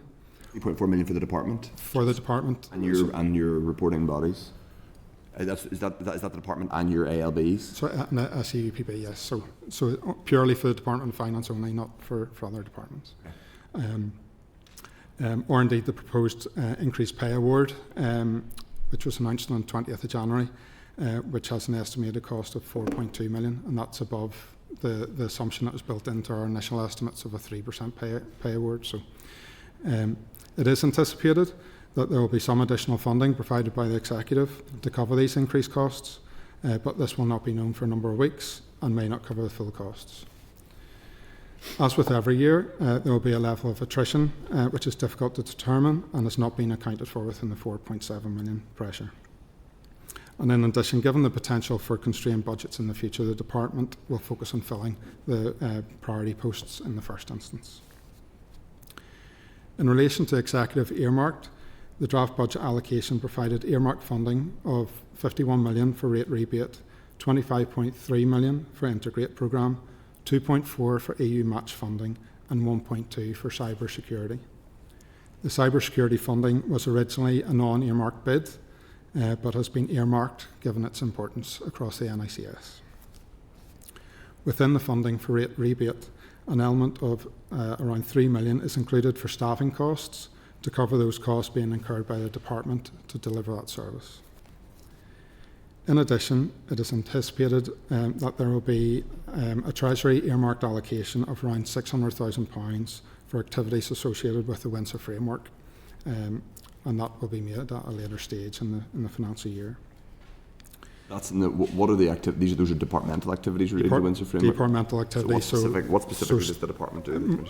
Really in relation to staffing costs within DSO and DSO, public spending group as well. So, in relation to capital, the draft budget allocated the department a budget of 32.5 million.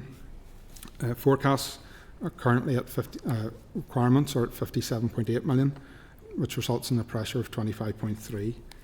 The high-level capital forecasts across business areas include within CPD 12.2 million, relating mainly to capital maintenance, small lease consolidations, and IFRS capitalisation costs. Within digital security and finance shared services, there's 13.7 million, made up mostly of laptop and desktop refresh costs, multifunctional device refreshes, and general IT infrastructure. And then within LPS, 25.3 million. The largest amount then there is for Nova at 18.9 million, and then also for land registry special projects of 5.6 million. This capital pressure position will be challenging, and significant work has and continues to be taken forward within the department since the draft budget was announced, to work through with business areas and how business areas could manage and reprofile their budgets in order to reduce their requirements to enable the department to live within the draft allocation. An equality screening exercise on the department's draft budget allocation is being finalised, and at this stage it's anticipated would be screened out with no major negative impacts identified. That will obviously depend on the final internal budget allocations being agreed. I hope you'll find our briefing today helpful, and I'm happy to take any questions. Okay, thank you very much, members. As always, indicate should you wish to ask a question. I suppose the first, most obvious thing to ask is, obviously the department has to be, to use that cliche, like Caesar's wife, because you're imposing spending controls and proper behaviour on other departments. And one of the things we hear regularly from the department is about the departments not overstretching themselves, not overcommitting, not creating pressures that might not be met. But it would appear that your capital budget is you're almost not quite at a kind of almost 100% overcommitted at this point. So your CDL allocation is 32.5 million, but then there's a 25 million pound pressure on top of that. That's an extraordinary position for the Department of Finance to be in. So we obviously, as I said, we're working with the business areas as to how we can manage within the budget allocation. This is looking at an element of overplanning, as with capital it tends to happen. There will be slippage on projects as the year goes on. Also looking at, as we have done in 24-25, potential sales of property, which would release income and therefore become spending power for the department. And also then looking to value engineer the contracts and projects that we have to bring those costs down within the year. I suppose to be polite, you're not going to 25 million pounds worth of property to be sold. That would quite surprise me if the Department of Finance happened to have 25 million pounds in property. But that's a contributor, and you're not going to sort of value engineer as in sort of efficiency save. I presume is it what value engineering means? Efficiency saving, I think, in old money. And that's not going to realise 25 million pounds of savings. None of those by themselves, but that's why we're looking at all possible avenues to bring that, to bring our forecast within the budget. I may look at looking to delay projects into future years as well. Is most of that pressure made up by Nova, which is an LPS? Nova's a new bid, a new programme for us in relation to capital this year at 18.9 million. So, compared to previous capital budgets, that is, I suppose, the key new element that we're facing. The new bit you're getting, effectively a big part of that new. So, if you assume, or if you add 18 million is a lot of that 25.3 additional pressure. It's also a significant proportion of this year's regional rate rise, so in one sense, which is collected by LPS, so in one sense LPS is collecting additional rate revenue in order to spend it on an IT project, one could argue. But in any case, just at the minute you're sitting with this huge pressure in your capital budget, and you've told me that there's various ways you might realise savings. There must be more than that. I mean, has there been an agreement that this is going to be, we'll get the first call in terms of additional capital allocations inside the executive, or not as part of the draft executive budget? Okay. Other departments have the first call on those. But we are looking at how we can reprofile within the year and the future years as well. So it is a mixture of measures that we're taking to live within that budget, and that the work has been and continues to do that. Whether it be projects are paused completely or delayed into future years, but that also recognising that future year budgets may not be any better. So we're looking to manage all of that. This may not be a bit of data you have to hand, but I mean, if it's not 100%, it's maybe, I don't know, to do the arithmetic in my head. 86%. How much, sorry? 86. It's 86%, the pressure is 86% of the total CEDA. Thank you, Dr. Aiken. Are you aware of any other departments where they're currently going into the new financial year where with a sort of a pressure on the capital side, which is 86% of the overall budget? I wouldn't know the percentages for other departments, but I do know that not all inescapable pressures were met as part of the budget, the draft budget being set. So we wouldn't be alone when it came to pressures on capital. But like I say, there are ways to manage this. Capital projects can be paused, delayed, reprofiled, and there are slippage. So while we've got an original forecast, and quite often your percentage of over planning would be in the region of 10 to 20% of your total. I'm not speaking specifically for DWF, but I know that's a general over planning percentage that can be looked at when it comes to capital. So one way of looking at it might be that the department almost now has a vested interest in capital underspends in other bits of the executive, because that will help plug a gap in its own budget. Well, I think equally when we look at within our digital security and finance shared services, we provide support to other departments. So some of those, the laptop and desktop refreshes, aren't just for the Department of Finance; they are for all departments. So again, we can look to other departments for how we are going to actually carry out that refresh program as well. Okay. I'll come back to other stuff, but I'm going to bring in others. The Deputy Chair first, Thank you, Chair, and thank you all for coming here today to speak to this. I want to just discuss the nature of sort of the baseline moving into 25-26. So to me, the baseline is where you know that you're going to be. So it's good that you've highlighted the two costs in terms of the staff. So you've got the 3.4 million extra for increased national insurance, and you've got an estimate of 4.2 million for the pay award. So £7.6 million that you're pretty sure you're going to incur, but you've decided to not include it. So it would be my understanding that if you know that you're going to have this, it should be in the baseline. Now I understand the pay award's not settled, but it will be in and around that amount, so I would have expected an estimate to be in that. And again, the change to the national insurance contribution in particular, it's £3.4 million. You know you're going to incur that cost, and whether or not it's funded in its entirety or partially funded by Treasury, it is a cost that the department's going to be incurring this year. So I just want to try to understand, why would you not include that in your baseline budget cost?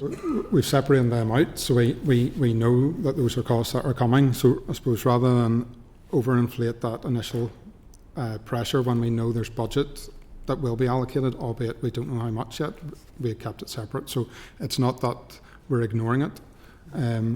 We're keeping it as really as a separate table, knowing that those pressures may come, but we don't know the figure yet of how much funding that's going to go behind it. So.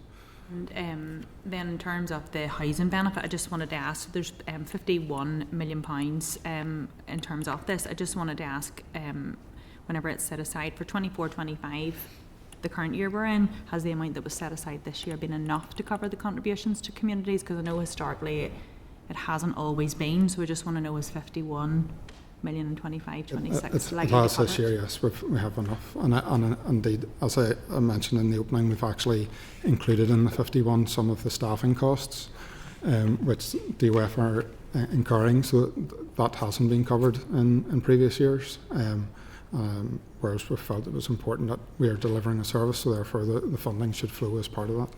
No, that's good. It's good just to have the evidence base that the estimates going into it are a real expectation of what it will be. And just the final one from me, in terms of the EU match funding, 2.4 million, could you give us a wee bit more detail on what that is for? Yep. So DWF is the accountable department for the investment area for strategic planning and engagement. So the specific objective of this area is to reduce the legal and administrative barriers to cross-border cooperation through joint development and management of strategies. Also cooperation, capacity building and identification of solutions. So it's going into to support that key objective. Okay, thank you, Chair. Okay, Philip Brett. Thank you, Chair, and colleagues, thank you very much for coming along. Just firstly, why is the draft departmental budget not being agreed? We've still been working through it with the department, within the department, and we're working that through with our minister as well. So until we've finalised that with the minister, it wouldn't be agreed. And we're not the only department to be in that position. Who else is in that position? I couldn't name all the departments, but from speaking to my finance director colleagues, I know we're not all, and we're not the only one. But there are some departments that have agreed their departmental budget. I think so. Yeah. It's just obviously the Department of Finance. We would always want them to be in the first to get theirs done, given that we would be encouraging our other colleagues to get theirs done as soon as possible. I'm not very good at finance issues, so I'm just wondering in your papers if you could help me. So last year's position in comparison to this year's position is not included in those papers, if I'm reading them correctly. So your non-ring fence opening position for this year is 158.7. What is that in comparison to last year?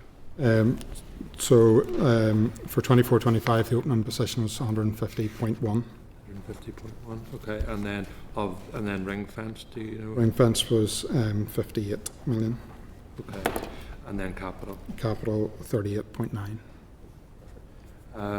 So the large increase in the ring fence, is that as a result of mostly in terms of the IT projects? It's in relation to increased in relation to integrate, and also an increased requirement within rate rebate as well. Okay, so increase then in the non-ring fence funding of just over 8 million, but biggest decreases in both in terms of ring fence and then in capital. Would the department normally provide when they're doing this briefing, because I'm a new MLA, so I'm not aware of the process, opening position of last year, closing position, and then opening position of this year? So, I'm new in post as well, so I don't know what was done previously. So, but I'm absolutely happy to provide that going forward. So, it would just be useful if we had an opening position of last year, closing position, and then an opening position for this year. And then the final question I just wanted to ask again, just because I'm new, why does housing benefit then come through the budget of the Department for Finance in this? Is this because of the outside of the, but it's actually rates rebate? Rates rebate. Rate rebate. Rates So is that, why was it labelled in the report as housing benefit? I think that was a typo on our part, so it's rates rebate. Okay, that's all I have, Chair. Thank you. Okay, thank you. Paul Frew. Yeah, thank you. Just to clear something up, it's not a massive amount of money, but in your paper you say that the National Insurance Employers' contributions is estimated cost of 3.4. Information that we've received from the DALO on our packs says, and I will find it again, 3.6. Why the variation? We need to check and see where that came from DALO. Need to go back. A lot of money, of course, but if you take that sort of variation right across all departments, it will soon build up into an inaccuracy that we couldn't really stand over. So there may be a timing issue of when it was cleared, but I can go back and check it. Maybe. Chair, if I can just interject, from what I understand is you did send us your paper at a very early stage so we can have it for the pack.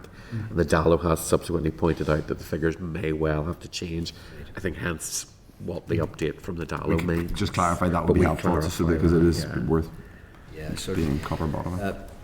Colleague Thought Brett there asked you about the fact that the budget hasn't been agreed yet in Department. Can you tell us what the sticking points are? I suppose a lot of the areas that we've discussed this afternoon, capital clearly is a difficult position, and we're working that through so that we can be in a position that we can stand over an opening budget position and allow the business areas then to move forward with that. So it's working through all parts of the budget really. I wouldn't say there's any particular sticking point. Tell me a wee bit more about the LPS Nova programme. We've heard a wee bit about it from them and the costs. What is the difference between LPS Nova and IT System Rapid? So Rapid is, I may refer to Claire in this, but Rapid is part of the Nova programme, so it's one of the strands of it. Right. As opposed to being different, it is part of that overarching programme. How much is it going? How much is Rapid specifically going to cost in the new budget year? I don't have the breakdown across the Nova projects. I can get that for you. Right. Okay, it'd be worth knowing. So I think if there is if Nova is the overall IT system, and there's various levels within that, I think would like a breakdown. And I guess that's part of the work that would be ongoing with them, so that how they can be reprofiled and worked within the budget that's available, which is why we don't have that breakdown as such at the moment. I read somewhere in your pack, and I can't find it now, but you talked about work ceasing here and there, and then that was creating savings. Can you explain what those? And I should try and find it for you to know exactly where it is. I did read it earlier on, but I just have lost a track. So there's a number of posts that we have that aren't being filled, and there's not one particular area that is stopping. It's more a case of that there's posts across different directorates within the department. And I mentioned in the opening statement, one of the key savings is actually 2.1 million because of reduced costs in relation to estate consolidation. Given the fact that we were able to sell some of our buildings this year, it realises savings for us as well. Okay. Sorry, that's it. The department has continued to review its forecast, considering where savings can be made by reducing or stopping non-essential work and delaying filling lower priority vacancies. So that's what you're speaking to there? Yeah, and it's not that it's one particular area that we're closing down a division. It's more within divisions that we're looking to streamline the processes within those, so that vacancies wouldn't necessarily need to be filled. So. We sort of knew this time last year that even if the starting position of the last year's budget was going to be tight, that we always knew we were going to get these bumper monitoring rounds. Mm-hmm. We know this year that we're not going to get bumper monitoring rounds. So, as my colleague Diane alluded to, why would you not put everything up front? Why are you hoping for money in-house in year with regards to making up any deficit? I don't think we're necessarily hoping for further money. What we're trying to do is spread in capital, for example, try and spread that cost out more where we can, which would spread it into maybe the future years, and certainly not in resource. It isn't that we'd expect to get any further funding on resource if the budget was set. Capital, there does tend to be some capital appear during the year, and equally, for example, when it comes to the IT costs and when it's refresh of laptops and desktops, which aren't specific actually to the department, but for other departments, that's where there may be a good call to step forward on monitoring rounds, looking for those to be funded. Right, okay, thank you. Yeah, thanks very much indeed, and thanks very much indeed, Gavin and team. Thanks very much indeed. Let me just go back to, and again, some of the members have alluded to as we've gone through, our 86% sort of pressure, and I think you used the word sort of over planning. It probably accounts for about 20% of that. So that knocks that down to sort of 66%, which is about 17 million. And one of the things you did say is that might lead to you holding on projects, particularly IT projects, or stalling on them or not delivering on the rest of it. I think we had, wasn't it, we had the Permanent Secretary, Neil Gibson, was in front of us not so long ago and arguing very strongly that they needed for capital spend, need to be spent on things like Integrate and LPS, Nova and the rest of it, because these were absolutely vital, because otherwise the entire system was going to collapse in a heap. So I don't really understand how, if this is absolutely vital, we're contemplating not being able to stop those projects. So I wouldn't be suggesting any projects be stopped. Where they may be is be able to reprofile them so that the spend will be stretched over a longer period. Integrate itself isn't capital, it's resource. Nova, the the contract for it isn't quite signed yet, so there may be delays in the costs that have been initially forecasted. So it is about profiling the spend and working with whoever our contractors are to align with the funding that we have available within the year. Right. So just to get this right, because the Perm Secretary came to us and told us this was absolutely vital. We had to do this, and this was something we could not be stopped or reprofiled or whatever it happens to be. And now we're in a position where we're in a sort of potential sort of pressure situation where we're going to delay it because the contract hasn't been signed. This isn't all in Nova, so there's other areas that we can look at. So again, I refer back to the laptops and desktops. And at the moment we have an £8 million in for the forecast for that, for replacing them over the year for all departments. So it could be within that area that there'll be reprofiles and delays. Laptops maybe not refreshed in the period that they normally are refreshed within, and property maintenance as well, and looking at where that spend is. So when I talk about reprofiling, it isn't all about necessarily the big projects and Nova. It is across the whole capital forecast. Yeah. And do we know roughly how much have we got of the estate that we're selling off? How much we're likely to bring in? Because obviously you can't leave it sitting there empty for a long period of time, and we've noticed lots of places they've got for sale signs stuck up beside them.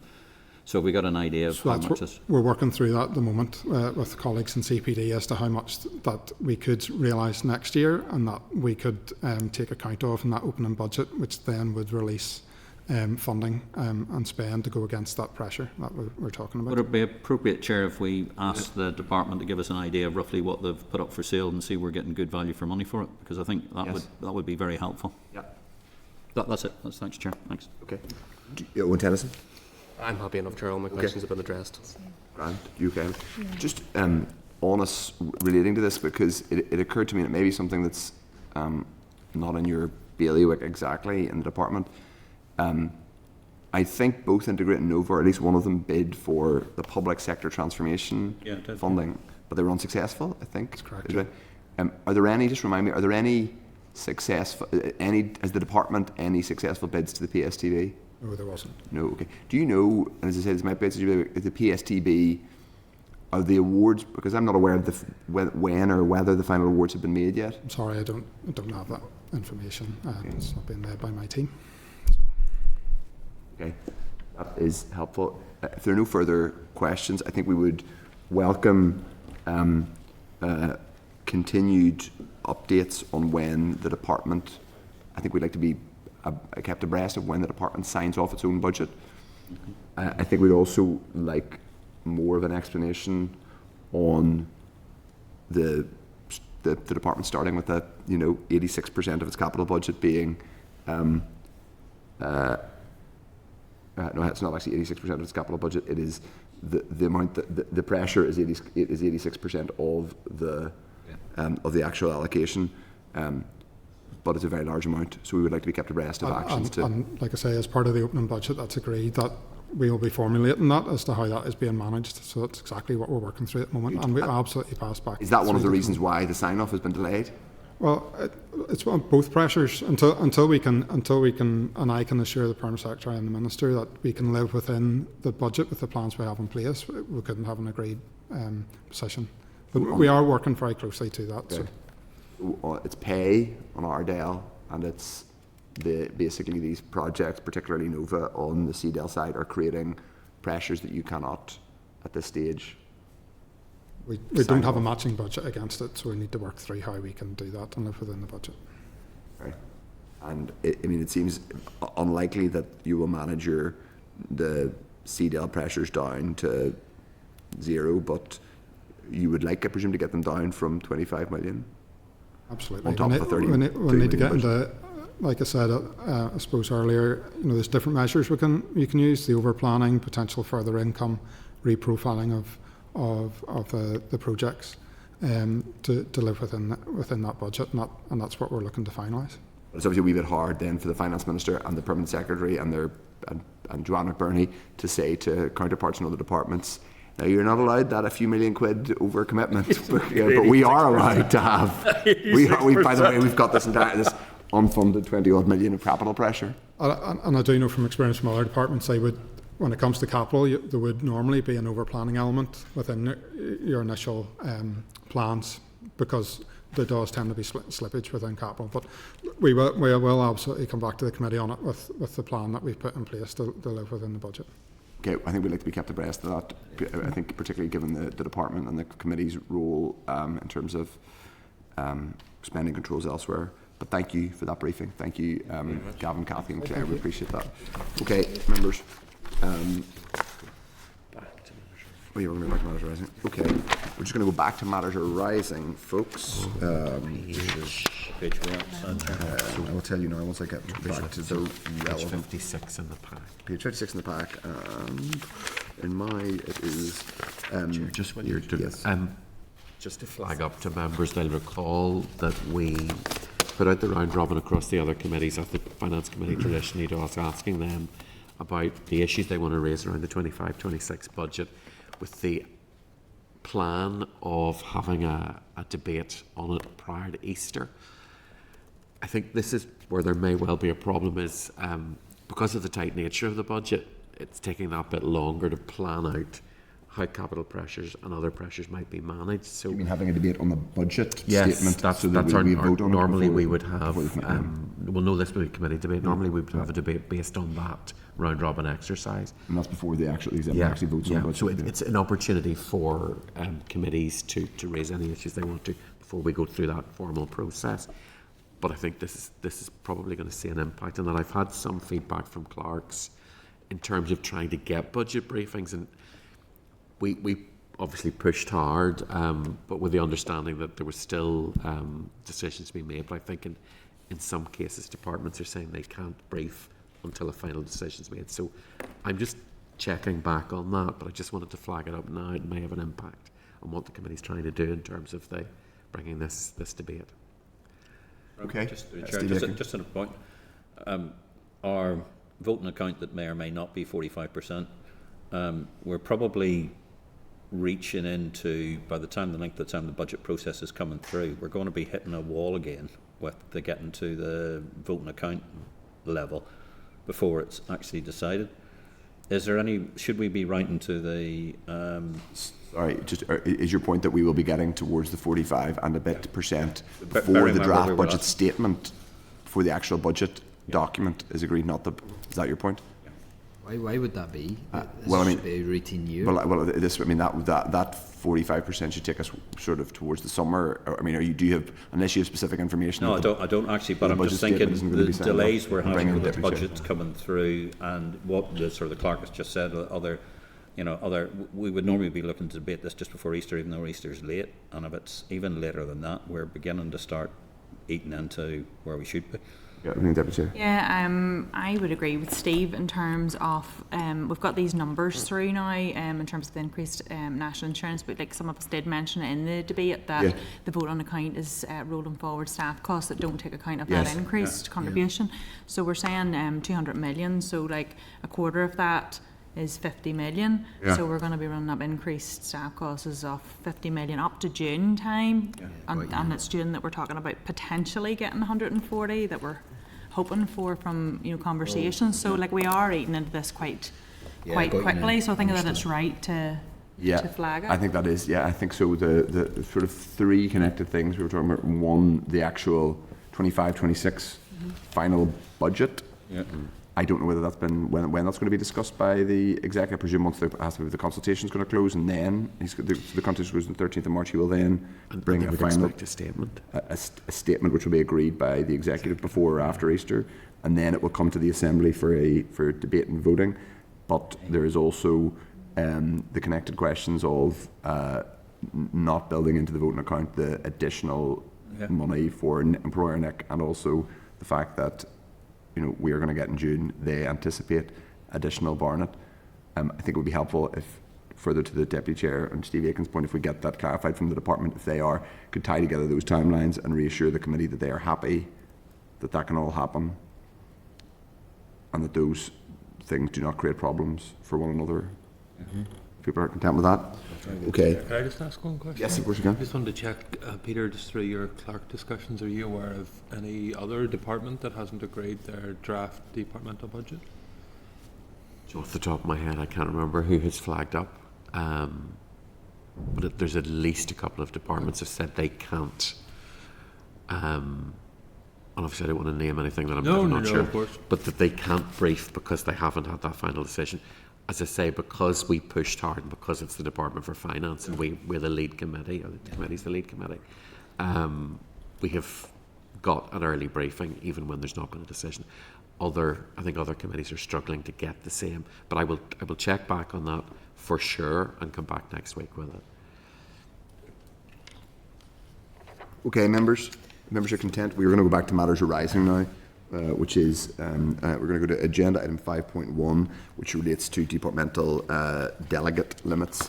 So that's on page 56 of your pack. The department intends to issue a revised set of delegations to replace the existing arrangements, which gives departments authority to enter into commitments and to spend within defined limits, subject to certain restrictions. The delegations are also subject to the general requirement that the Department of Finance approval is always required for any proposal in any of the categories in Managing Public Money NI Annex 2.2, which is also at page 69 of the meeting pack for completeness. The latest review has updated the delegations to reflect changes made in the most recent version of Managing Public Money NI, and a Dear Accounting Officer letter has been provided for Dear Accounting Officer has been provided for the committee's information. So that is a letter going from Joanne McBurney to other accounting officers.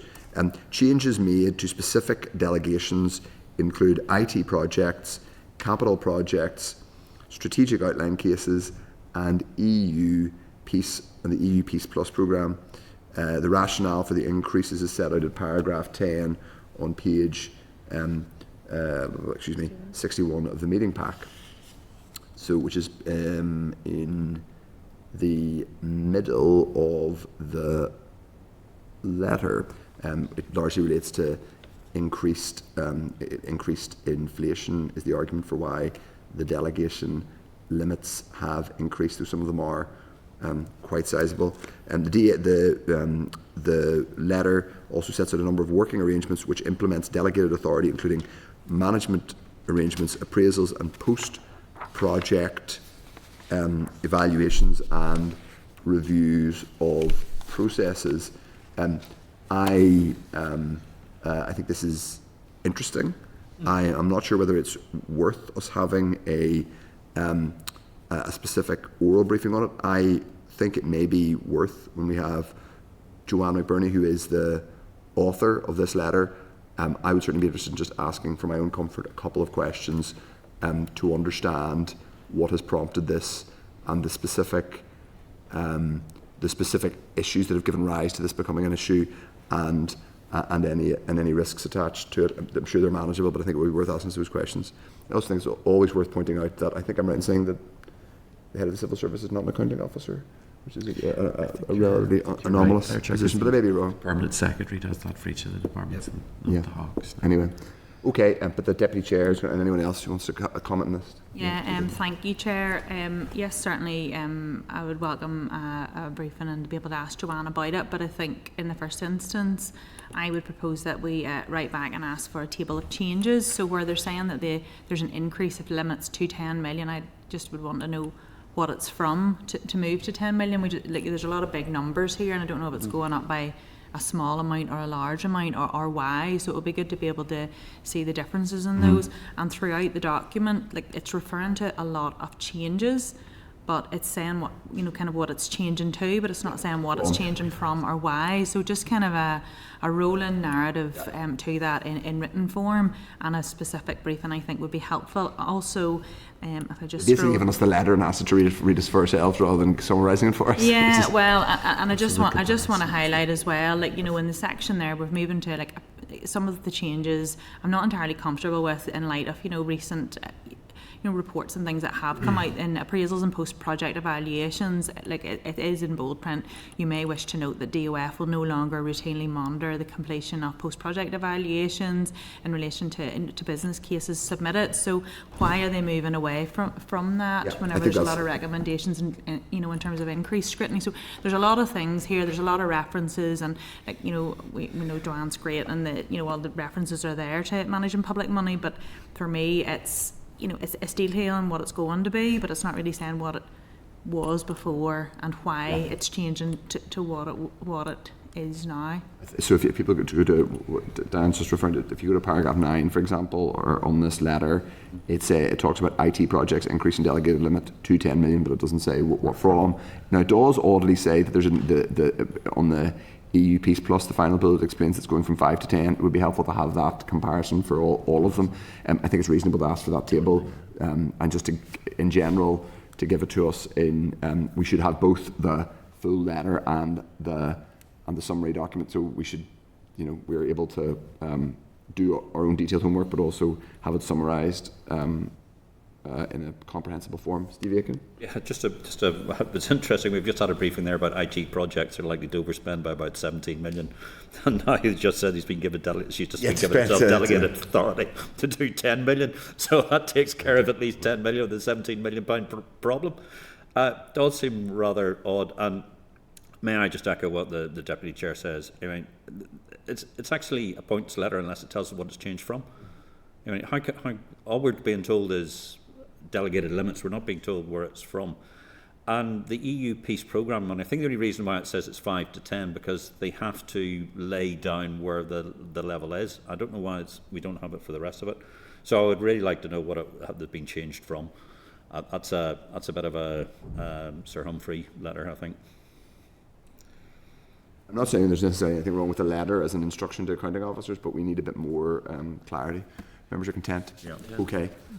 Grand. The next agenda item is item 5.2, and it's from Land and Property Services. It's the trust statement, rate levy accruals account, annual report, and accounts 23-24.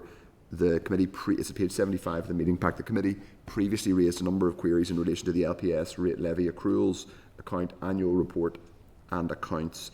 LPS has clarified that the target figure of 92, LPS, has clarified how the target of 92% was arrived at, and indicated that the target set for 24-25 is 93%, and whilst there are still 2 months left in the financial year, quote, there is cause to be optimistic on the target being achieved.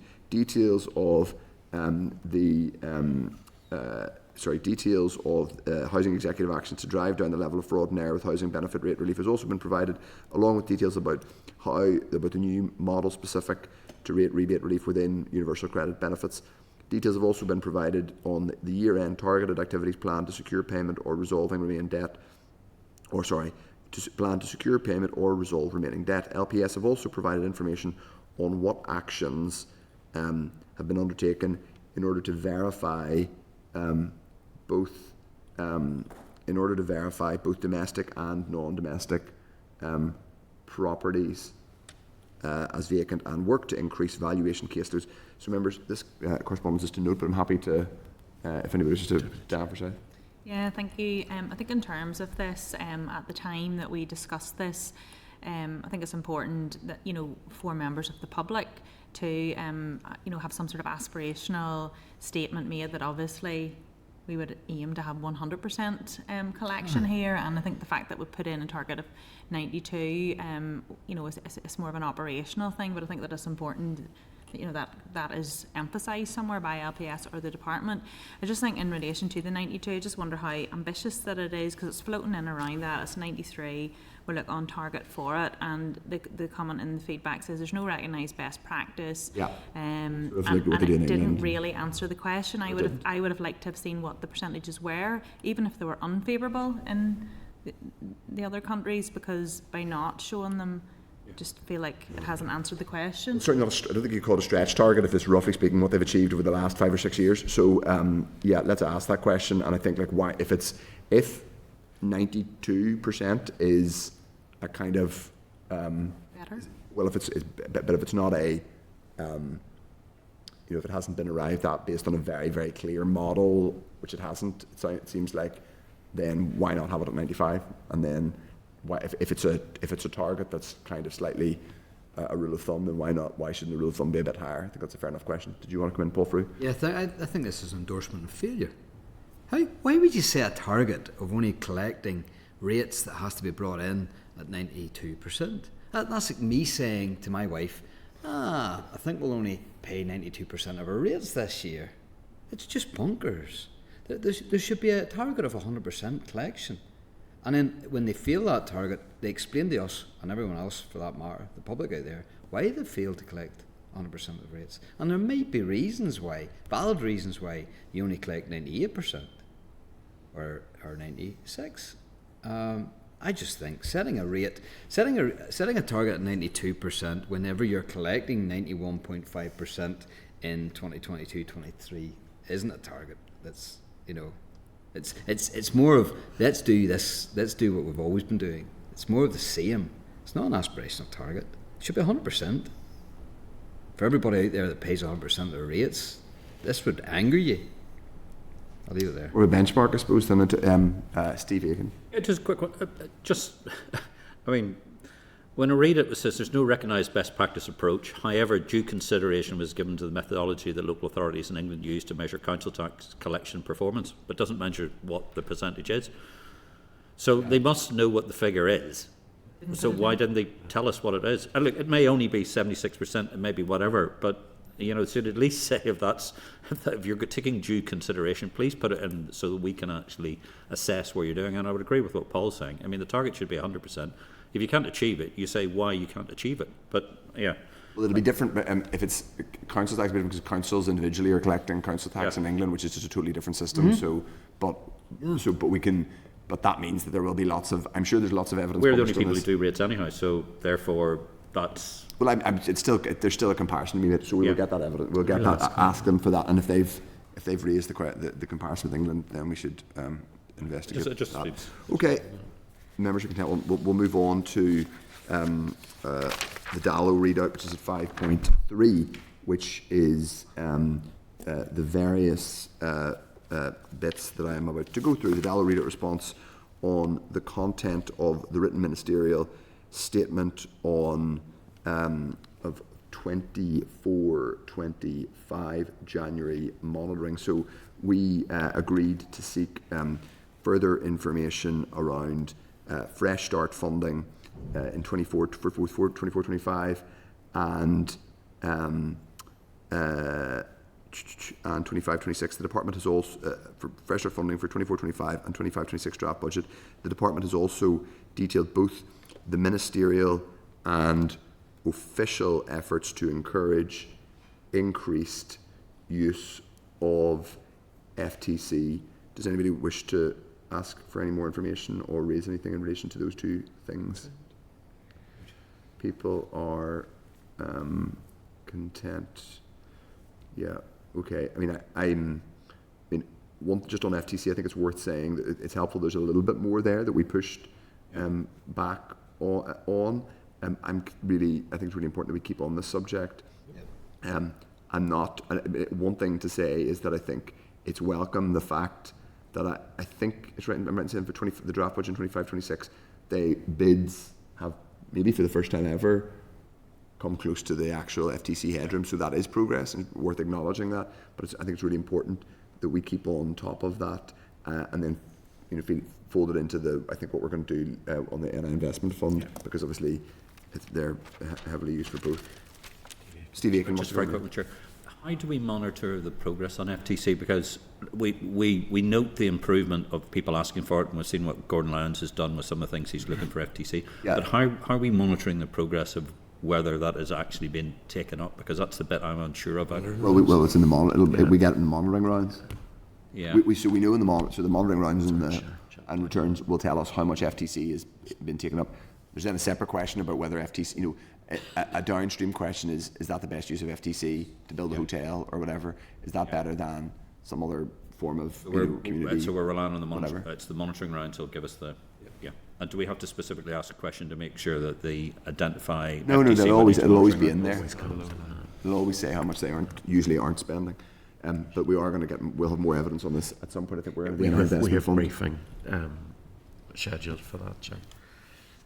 Yes. Okay. So, members, the next agenda item in terms of the Dallow reader response relates to the Civil Service Pay Award for 2024. The Department has confirmed, that's at page 89, the Department has confirmed that the next pay offer is for 20 months, 1st of August 2024 to 31st of March 2026.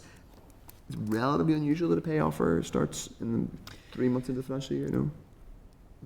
No, not in the public sector, not the way this works. The negotiation is never on time, and but part of the talk of moving the starting point is because the negotiation is never on time. So this is not unusual at all. We have a very similar process here in the Assembly. So okay, the Department's confirmed it's for 20 months, as I said, with £43 million for the award from 1st of August 24 and £85 million for the award from 1st of August 25. Costs are based on pay modelling, which is done at a point in time and is expressed as a total addition to the pay bill.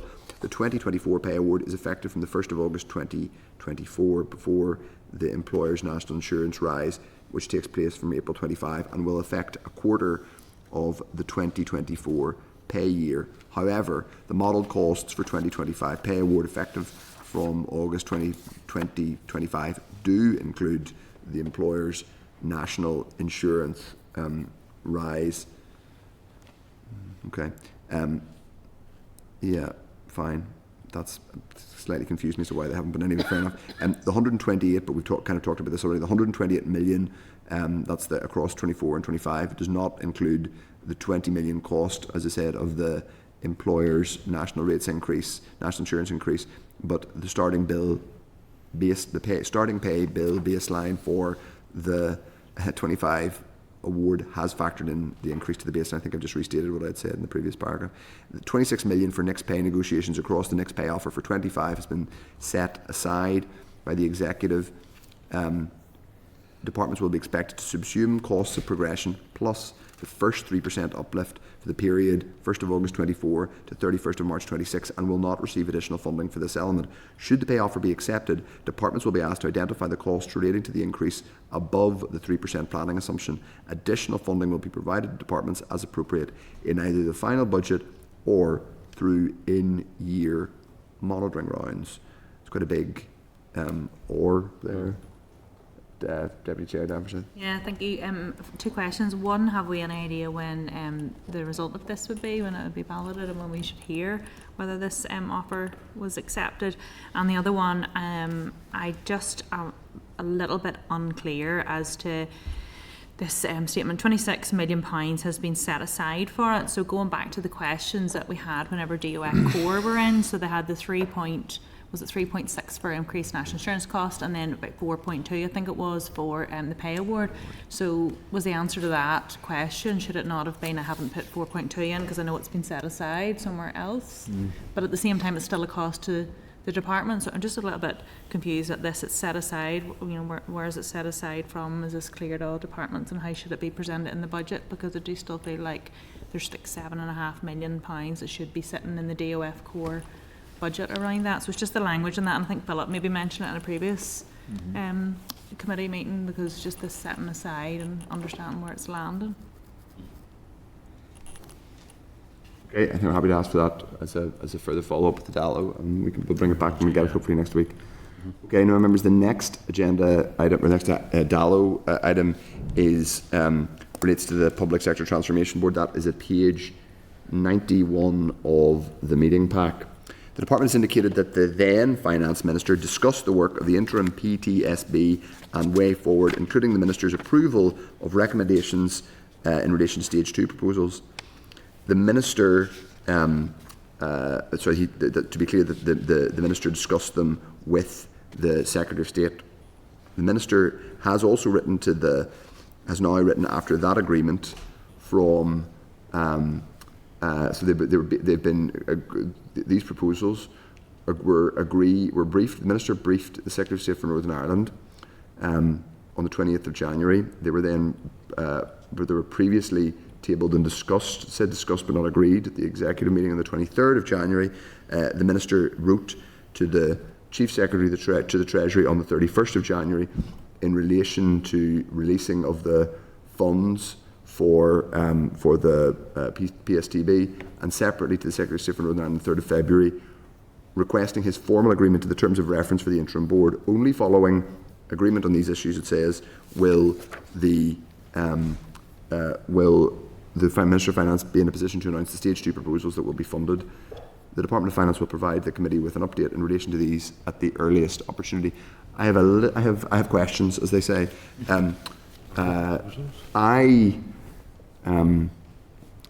We're keeping told the Public Sector Transformation Board is this kind of critical lever to reform here and transformation. The chronology here is a bit skew for a start. I'm not saying there's anything malign happening, but it's slightly confusing. So it says the Minister's recommendations were tabled and discussed at the executive meeting. That doesn't say they were agreed. I don't know if they were agreed or if they need to be agreed, but perhaps that's a question for others. But I think I would like to know the answer to that. Has the executive agreed them? Do they need to agree it, or is this are they agreed by the board or by the minister or by the minister in conjunction with the board?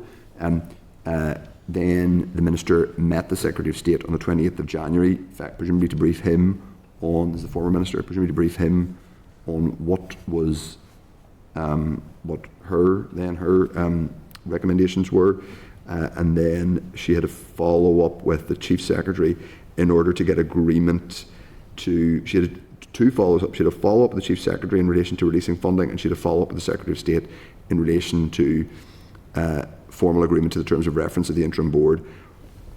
Several questions I would like the answer to. One, is the executive obliged to agree on this? Number two, does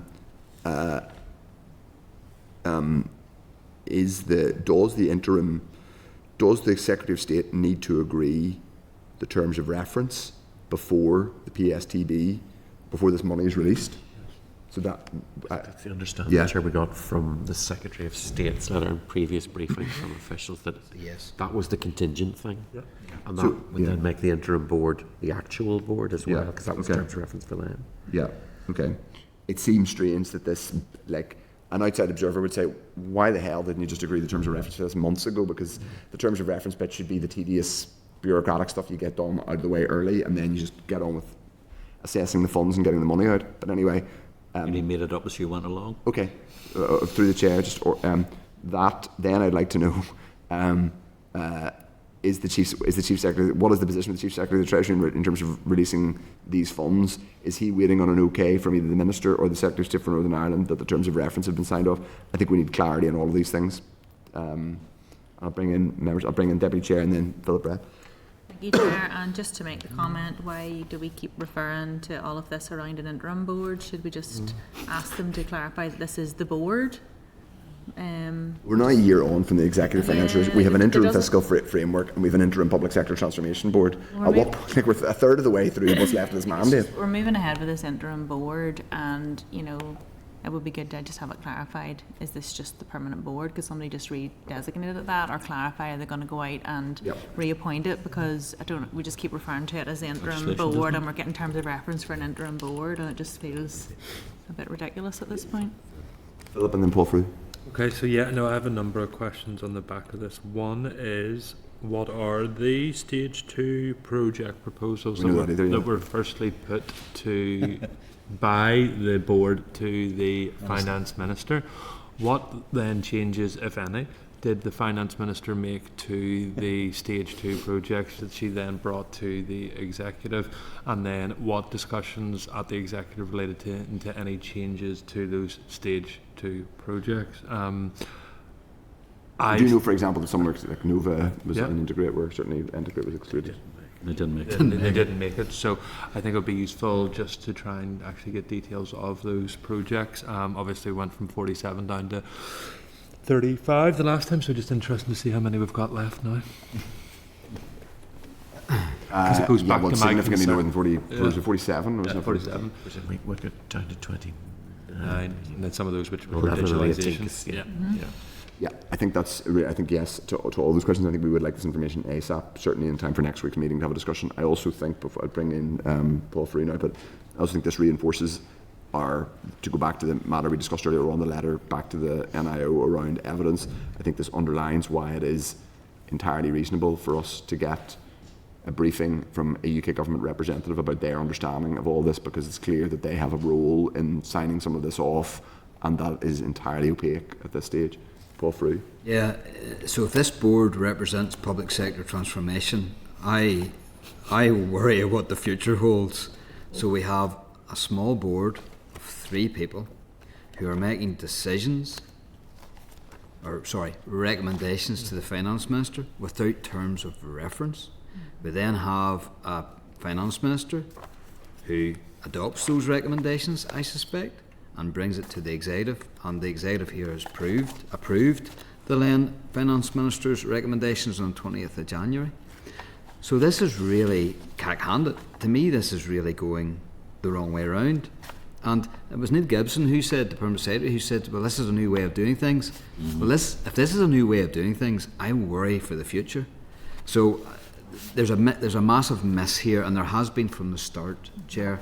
And I think it's right that this committee keeps the pressure on as to how decisions are taken, who's actually making decisions, and on what terms of reference are they working on.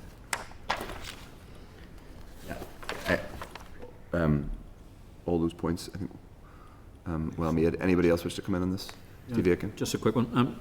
Obviously, the NIO will also be audited as part of the process that all departments are.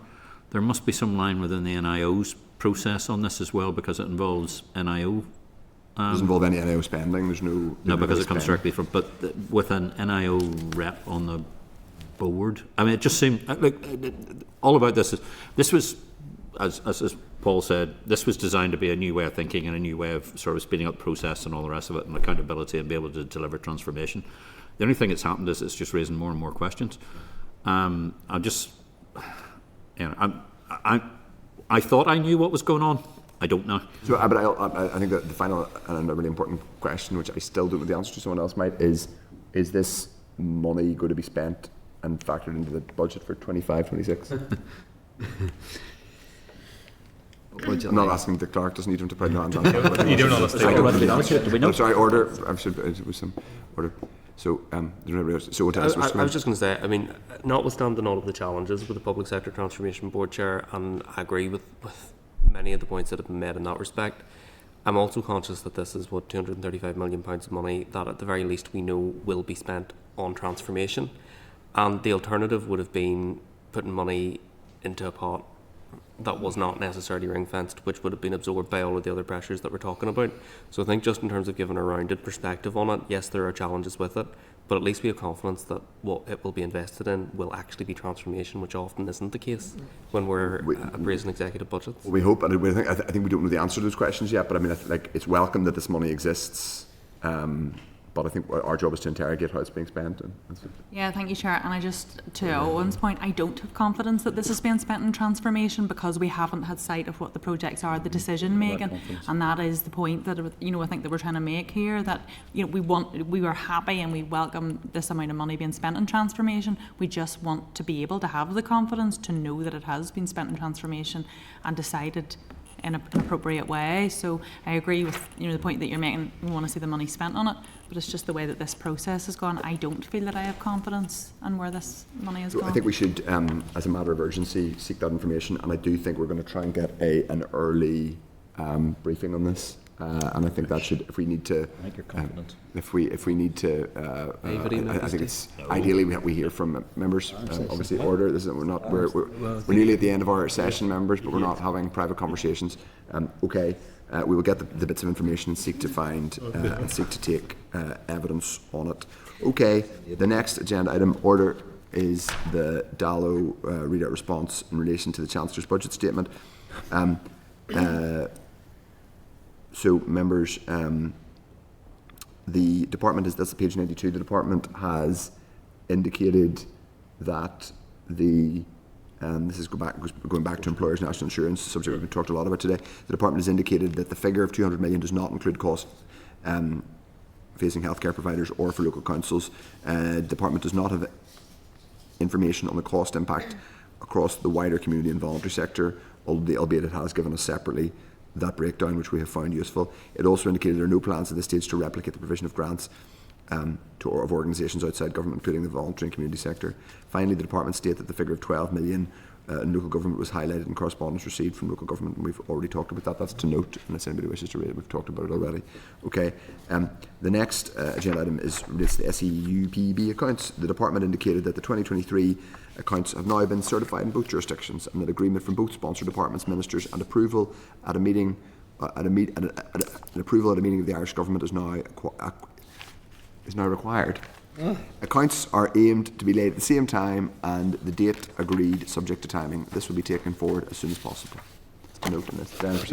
Yeah, I just wanted to know when will that be? When will this committee see these accounts that are sponsored by the Department of Finance, and could they give us an indicative timetable as to when the 2024 accounts will be laid, and when should we expect to see those? You're asked to be kept abreast of that, members, through the chair. We're asked to be kept abreast. That's fair enough. The next agenda item relates to departmental equality impacts 25-26. Members, that's at page 96. It's indicated that departments are expected to provide information on their equality screening, impact assessments and consultations, including the outcome of these, by no later than the 13th of March. So that's just to seek confirmation.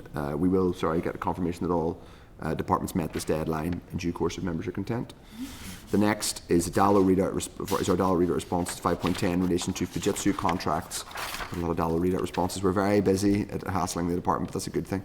The department has indicated that the establishment and management of future contracts must be carried out in strict adherence to the relevant statutory instruments for public procurement, with the grounds for exclusion set out in law. The department also indicates that the reliability and safety of the HR Connect system is provided through annual NIAO audits and annual IT health checks, annual disaster recovery tests and monthly measurement of service performance. Finally, it is highlighted that the Cabinet Office continues to monitor Fujitsu as one of its strategic suppliers, carrying out regular reviews through the Crown representative. Now, one comment from me is that it would have been helpful to have had clarity over the relationship between the Crown representative and the fact that that was still going on, because we didn't have, they weren't quite precise about that when we previously asked them. Does any member wish to make any other comment on this? Jerry Carroll. Yeah, thanks, Chair. I just think the answers aren't strong enough. DOF saying they cannot carry out a review of contracts. They're responsible for public procurement, so why not? If we can ask that directly. I'm not sure why they cannot comment on the reliability or safety of Fujitsu, given the ongoing issues. So it's all well and good the Crown officers doing work, but this is local ministers, local administration, local officials. So I think the answers are pretty weak and not strong enough, and I would like a further explanation from the department on it. Just to be specific, Jerry, do you mean we asked about an independent review of Fujitsu, and if such a review has been considered, and the department say they cannot carry out a review of contracts going forward? I think it's reasonable to ask what that means. They quote the various regulations for excluding contracts from tendering. I think it might be helpful in order to answer. Just in order to answer the question you have asked. One way of doing it might be. So, for example, they say in the separate thing that the department cannot provide a view on the safety and reliability of Fujitsu-run systems in general, but then in the next answer they say that. Sure. Like if you're getting something. Sorry, Jerry. I'm just going to finish summarising this. I think we can ask for a bit more clarity on how Cabinet Office processes feed back into the review processes by the department. I think might be helpful. So they talk about the Cabinet Office monitoring Fujitsu as one of strategic suppliers. They don't make absolutely clear how this is fed back to the Department of Finance, and that's not entirely clear. So I think we can ask for a bit more detail in that regard. Is that helpful? Yeah, sure, that's helpful. And also, I mean, the fact that the department cannot comment on the reliability and safety of a company, and in this case, Fujitsu, I mean, it's like picking a builder out your house and you're not really giving them a ringing endorsement. I mean, it's pretty pretty shocking stuff. So I think I need to hone in on this a bit more, and maybe just pursue those kind of questions, and maybe I suppose make it something yeah, better in the back out. department's defence, they might their view might be that legally they're not going to make a generalized statement about a company, and there is a kind of, I'm not endorsing that, but that might be the reason they have said that particular line. But I do think we can ask for more information about, and it's now fallen out of my head, but there definitely was some follow-up post some of the Horizon stuff last year, a specific working group that I think someone was referenced, I think in February last year, and I don't think we've had clarity yet on how on whether the Department of Finance is getting anything back from that or participating in that. So I'd like to go back, if the clerks would go back to the Hansard from there and just check that, and if we could just tie those two loose ends together. Dan, for And if it's useful, Chair, Okay. and clerk as well, I've submitted some questions, and I know the previous minister had some briefings about Fujitsu, so I've got to send the question detail that if that's helpful. Just Fair let you enough. know. Okay. I mean, but I do acknowledge that the department probably can't just give generalised views on companies, and that's kind of, I understand that, but I'm happy to ask that follow-up specific question, Diane. Yeah, I just want to be clear on what the committee's not content with in terms of a response here, and what the committee's going back with. Like, I take on board, every member's, got individual thoughts and opinions and queries on it, and I'm happy to seek more clarity, but I'm just trying to be clear here.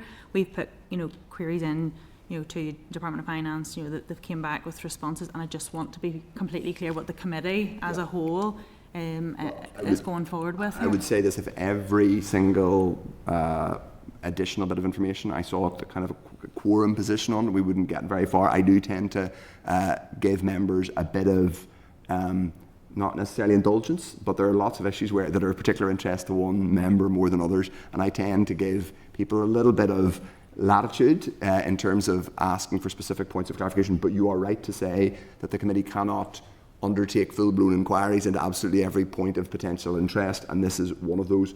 But there is a factual bit of clarification that I think, further to Jerry's point, that we can ask for, which is joining up what the DOF is doing in relation to information that it is or isn't getting back from the strategic supplier process, and how those two things are married up. That's a factual clarification, not a specific new inquiry for us, and I'm not suggesting that we take new evidence on this. It's a factual query. People are content with that. Yeah, just to be clear, Sure. Just and the surrounding narrative to it as to what is, put in the public domain as to what this committee's position is. Well, I mean, in one sense, the committee I'm not advancing a committee position or suggesting that we advance a committee position. I'm suggesting that we ask for further factual information following a question from this particular member, and I do that on a lot of other issues. And I think that a lot of the questions that are asked by individual members are probably based on either personal or party political interests that are not necessarily shared by everybody in the committee. And if we subjected every single additional bit of information to that test, I don't think we would proceed as kind of productively as we often do. But the point is noted. Thank you, Chair, for putting that on record. I think it's important. That's fair. That's fair enough. But I think it's important. There will be issues where individual members, I could almost go round as a good chair and name them all. That everybody in this committee has a particular area of policy interest, and that is legitimate because we're all politicians. But I'm happy for people to use this committee to get relevant points of information. I will obviously, and I do that myself, I will obviously have to curtail people if we're trying to delay the committee unnecessarily on marginal issues. But I'll go to Philip Brett. The list of matters arising shows because it keeps getting bigger. Okay. Well, okay, sorry. Through the chair, people keep making comments. Through the chair, Philip Brett. And listen, I'm happy we seek this clarification, but I just was reading last night, this is now the 5th time that we've gone back on this issue of Fujitsu, and listen, what the post office thing, a national scandal and important, but I just want to reiterate that Fujitsu are a major employer in my constituency and employ many people, and I'm sure they watch the proceedings of this committee and wonder why they continue to be subject to certain scrutiny when, if we're going to go down the line of individual businesses at Finance Committee, that's fine. But then we'll come forward with lists if that's going to be the position of the committee. Your points are put on the record and well made, and I'm not going to open this up to further discussion. There are two people who still want to come in this point. I would say two things. Our job is as a scrutiny committee, so there will be scrutiny issues that people raise. My job will be sometimes to curtail those conversations and to keep us focused on our work. Paul Frew and then Steve Aiken, and then we'll move on. Yeah, just a very quick point. It might be helpful then, if people need more clarity, to seek a performance update or the minutes of those government meetings that are attended by the EOF and key contracting authorities across the UK. There was one on the 6th of February 2025. So if we can get some sort of data readout from there, that might assuage some concerns around performance. Okay, well that I think would be part of the answer that we've already asked for. Steve Aiken. Yeah, just to want to form a centre-right, far-left coalition, but I would support Jerry's view on Fujitsu. Yeah, and just to say, members, this committee is a scrutiny committee. There's been a couple of comments today about us doing scrutiny. I make no apologies for being chair of the scrutiny committee. Yeah. I'm sorry if people have difficulties with that, but anyway, in any case, who's raised difficulties? We will move on. We will move on. No, but Chair, you've said that sorry if people have difficulties. Who has difficulties with this? Well, there's been a couple of comments, Mr. Brett, about us seeking scrutiny and clarification, and I'm just simply from yourself, from. I say Chair that said that we didn't want to do scrutiny. Well, you had a specific issue to do with Mr. Carroll's point. I've clarified that. There were other comments made. I've reflected that, and I think now it's time to move on. I'm in the chair. You are in the chair, but you can't make assertions about members of this committee. Sorry, Mr. Brett, I'm in the chair. I think you've made your point. You can't do that, though, Chair. You are the chair, but you can't make sweeping allegations against members of this committee. Which sweeping allegations did I make? When you say that you're not going to apologise if members have problems with scrutiny, no one around this table has issues with scrutiny. So I made a specific statement about our job as a scrutiny committee. Correct. I've made that. You made your point, and now we're going to move on. Okay? People are content. So the next agenda item relates to rating policy SL1s. So remember, that's members at page 106 of the meeting pack. And the department has indicated that the average rating charge for standalone ATMs across 11 council areas in 24-25 is £1,389. Details have also been provided in relation to the work to promote the Back in Business scheme alongside the Vacant to Vibrant scheme run by Belfast City Council and the House programme. This was emailed to members on Friday, so the links in this response could be accessed. That's to note, unless anybody wishes to comment on it. No? Happy enough. The next agenda item relates to the NICS pension scheme consultation. So members, at page 108 of the meeting pack, the department has provided information in relation to the pre-consultation undertaken regarding the scheme yield consultation. It's taken place via the NICS pension forum and the NICS scheme advisory board and the NICS pension board. This has included discussions and briefings at recent meetings as well as correspondence to civil service union staff and MLAs. The department has also provided a significant amount of information on similar approaches by other public sector pension schemes in a similar under-yield position. This includes information on consultations undertaken to address under-yields in the NI Teachers Pension Scheme, NI Police Pension Scheme and the Health and Social Care Pension Scheme, and corresponding subordinate legislation to implement changes to contribution rates. So that's to note. Does anybody wish to come in? The next one is another Dallow Reader Extract, which is a request of meeting of things coming up from the 29th of January meeting. So that's at page 113, and I'm going to go through them now in the next couple of readout responses. The next is 5.14, which is the primary legislation table. That's at page 115. The department has provided an update in relation to the 4 items of primary legislation expected in the coming months. The department, so there's 4 items there. Members should note that this table was designed by committee staff at the direction of the committee, and the department has only provided the additional comments, dates brought to the Assembly, the department has only provided the additional comments, dates brought to the Assembly, date introduced to the Assembly, and date referred to the committee. The colour of the RAG status reflects the status of progress against the current dates indicated. Okay, so we talked about this a bit last week, and we've reflected what we said in our meeting with the Minister. I'll bring in people, Diane Forsyth and then Paul Frew. Thank you, Chair. I want to speak about the colours of the RAG status. I feel that where they have missed it, it should be red. I feel like the first one should be red, and just because they keep giving us moving targets of when we expect it doesn't mean you can move the target and then keep it green. Otherwise, we're not really flagging where things have fallen behind, and I don't think it's a fair reflection. So that would just be my comment on that.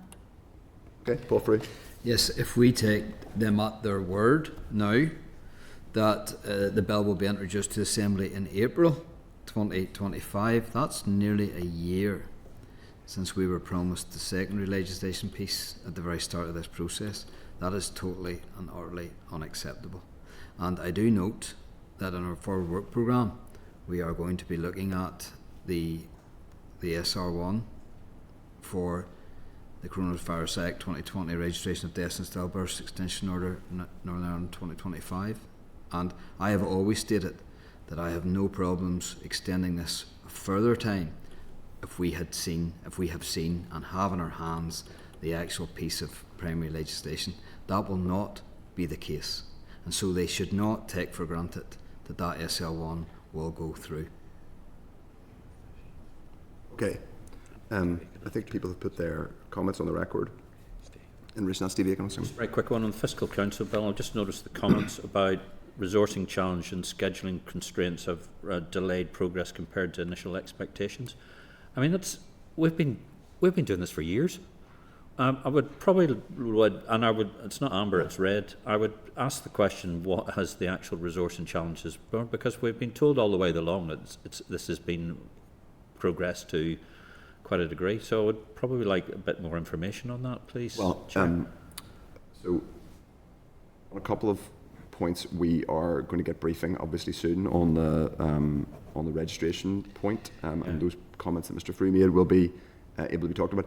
I mean, I think people can put comments and can be robust should they wish about the RAG rating.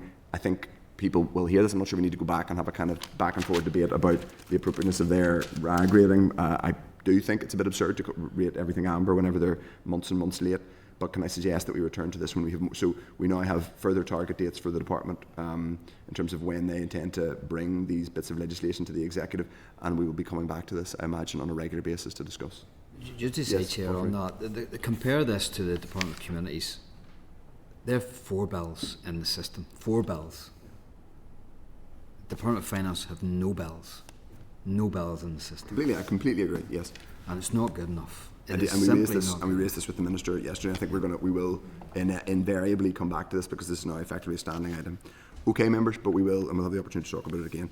Okay, so the next agenda item is, I think we've agreed we have to get formal agreement. Let's just get a formal agreement. That we're going to have to get briefed about the coronavirus regs. So members agreed to have that briefing, and I'm sure Mr. Free will have plenty of questions to ask in that regard. So, okay, the next agenda item relates to city and growth deals. The committee had asked for the department to provide suggestions for a suitable city and growth deal project in the Belfast area. A suitable location for a formal committee meeting was also sought. Shooty Ulster is thought to be suitable for both a visit and a meeting. Advanced Manufacturing Innovation Centre would also offer a visit with the nearby Mossley Mill Council offices. So finally, Belfast Stories visitor attraction and public space would be suitable for a visit, but not a meeting. Does anybody have a particularly strong view? Sir, Chair, I would normally be advancing sort of South Antrim's wonderful Advanced Manufacturing Innovation Centre, but we all look pretty rubbish in welly boots and hard hats. So I would suggest probably Studio Ulster. Anybody else have strong feelings about where we go? No? Studio Ulster is worth seeing, Chair. They're just filming a Hugh Jackman movie there at the moment, so it's an important investment right for Northern Ireland. I think it would be, the facilities are excellent, so I think it would be good. Hopefully we run into Hugh Jackman too. Just to manage expectations. They did say we probably missed this one, but there'll be another one that we can coincide with, but we probably won't see. Can I just say, in case the public are watching, we are there to do scrutiny, not to see. Okay, find it. Okay. That was Mr. Tennyson, by the way, if anybody's still listening. Item 5.16. Is everybody content with that? Yep. Relates to the banking roundtable. The department has indicated that a draft report on the Ministerial Banking Roundtable has been circulated to attendees for validation and will be finalised in the coming weeks. It is anticipated the Minister of Finance will share the summary report with the Treasury and the regulatory authorities and seek a formal response and action as appropriate given their policy and regulatory responses for banking. At the same time, a copy will be shared with this committee. My only comment on that is, and I do want an update on this, my only comment on that is, this is months now since that roundtable happened. It seems a very long time to be circulating draft minutes, to be honest, or a draft report. But in any case, so it's not minutes, it's a report. But I would like to see it whenever it comes. People are content? Yeah. The next one is 5.17, Fair Banking for All campaign. At last week's meeting, members asked for briefing papers from the Finance Innovation Lab concerning the Fair Banking Act, with a view to scheduling a briefing on same, given link to the committee's banking inquiry. So that's to agree to schedule that. If people are content, are we definitely content? That's not that is definitely an oral briefing worth doing with the Finance Innovation Lab. We think it's in the... Yeah, because the Fair Banking Act stuff, Chair, we've had it in the pack, and it's yet another set of rationales as to why there's a special case required for Northern Ireland, and why there needs to be specific action points coming out of any financial inclusion strategy. So it's really useful to get that on record with interaction. Yeah. Okay. Grand. Okay, then I think we are moving on to correspondence. Yeah, so we'll do correspondence quickly. The next agenda item it's from the Department of the Dormant Asset Funds, which we've discussed today. Members will find correspondence on the Dormant Asset Funds. Phase 2 was announced on the 15th of January, and officials are engaging with the National Lottery Community Fund on the development of programme for Phase 3. The National Lottery Community Fund has submitted a report in respect of the 23-24 financial year, which has now been laid in the Business Office, and it's in the pack. That's to note, unless anybody wishes to update or to see an update. Okay. The next is memorandum of a report to PAC, Public Procurement in Northern Ireland.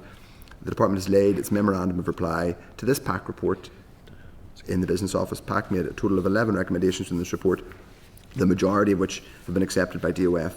Only one is partially accepted. As to avoid duplicating research carried out by the Public Sector Shared Services Programme. Timescales for implementation of recommendations range from March 25 to December 26. PAC retains primacy. I think the Deputy Chair wishes to come in. Yeah, thank you. And just to declare the interest, I sit also on the PAC, and I know that the PAC retains primacy, but as you can see in the correspondence attached, the memorandum of reply on it. PAC recommendation 1 is to bring in a procurement strategy.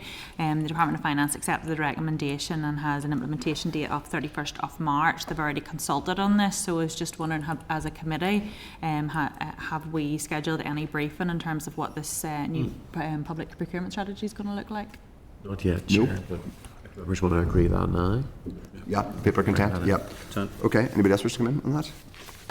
No, okay, great. The next is the 32nd report of Examiner Statutory Rules, which contains nothing for us. So that's to note. Agenda item 12 is draft forward work programme, which is page 323. It's for the clerk to speak to. Yeah, so, Chair, we've made a couple of agreements today that members are aware of. We are asking members, cap in hand again, if they are willing to agree to start at 1 p.m. next week and the week after. As members are aware, we have a lot of oral briefings we're bringing in, generally 3 in each meeting. We also have a lot of other written briefing as well. So 1 o'clock has kind of raised its ugly head for at least the next couple of weeks. Can I put on record on the 5th? I'm going to maybe struggle just with a wee bit with that because I have made another commitment, not realising that. So. No, and apologies again to members that this has arisen. So as I say, the agreements we've reached today. So I'm in discussion and correspondence with the banks that are now coming directly and emailing. So we've had contact directly now from AIB, and I'm also still in contact with UK Finance. I gather that their committee, which is the 7 banks that we're aware of, are meeting next week. So I'm expecting then to get individual responses from banks coming back then. Okay. But that's now what I'm expecting. The banks will individually decide to correspond with the committee. That's all I wanted to cover, Chair. Great, okay. What's happening for that? Sorry. Banking Hub visit. That's the 2nd of April. That's Kilkeel. So that's Banking Hub luncheon committee meeting. Yeah. Okay. And we'll send out useful maps and stuff. We're actually doing a precisely map. Should need a map to make sense. Sorry, timings as well. Like, is it all day? Or? We are starting the visit. I want to say at noon. Quarter past noon. We're doing a recce visit tomorrow, which will allow us to really get down into just how everything is going to work out. Chair, for the recce visit, I just want to say I speak to the team aside. We're having some issues with diversions around roadworks at the minute. We'll be lost then. It'll be finished by the time the committee's coming down. Okay. But We'll experience all that tomorrow. So members are content to publish the forward work programme on the committee webpage. Yeah, sure, okay. Now, the next agenda is any other business. I believe Dr. Aiken has some any other business. Yeah. So just sort of one very quick piece of any other business. Look, some of the quality of the information we've been given, particularly in recorded reports, has been suboptimal. I mean, look, we all laughed about the fact that there was trillions rather than billions being put in, but at the same time we had the vote on account that wasn't 45%. It turned out to be something different, and I think that even embarrassed the minister. So, you know, the accuracy of the reports that needs to be given, we're dealing with sort of significant amounts of public money here, and they can't even get that right. The third one I was going to bring up was the fact that we were told that the RHI inquiry had come up. And when I looked at the link at the time that we've been told the documentation came, it's now been fixed. Yes. So that was the third point. Those were the bits of AIB I wanted. But I just want the emphasis that I think, look, we're supposed to be held to account for significant amounts of public monies. We have had an incident recently where a member from a trade union that represents the senior level of the civil service has been criticising politicians. Yeah. And here's the fact that the civil servants are getting this wrong. This is fundamentals. You know, this would not be accepted in the Ministry of Defence, so I'm not particularly pleased, but I just want that on record. I think it's important on the record. I think it's important to say that, you know, there are minor mistakes will happen in all walks of life and in all, and I think it's important not to suggest that, you know, there's sort of widespread incompetence on the basis of typos, but it is also true to say that in terms of professional standards, and you know, it's important that these things are got right, and attention to detail. And I actually think it's, you know, and fair play to the minister for acknowledging a mistake was made. I think that's all on the record. Okay, another AOB. The next agenda item is date, time, and place of next meeting, which is 1 o'clock in this room, Senate chamber. So the question is that the committee does now adjourn. Okay, agreed. Senate chamber. Sound.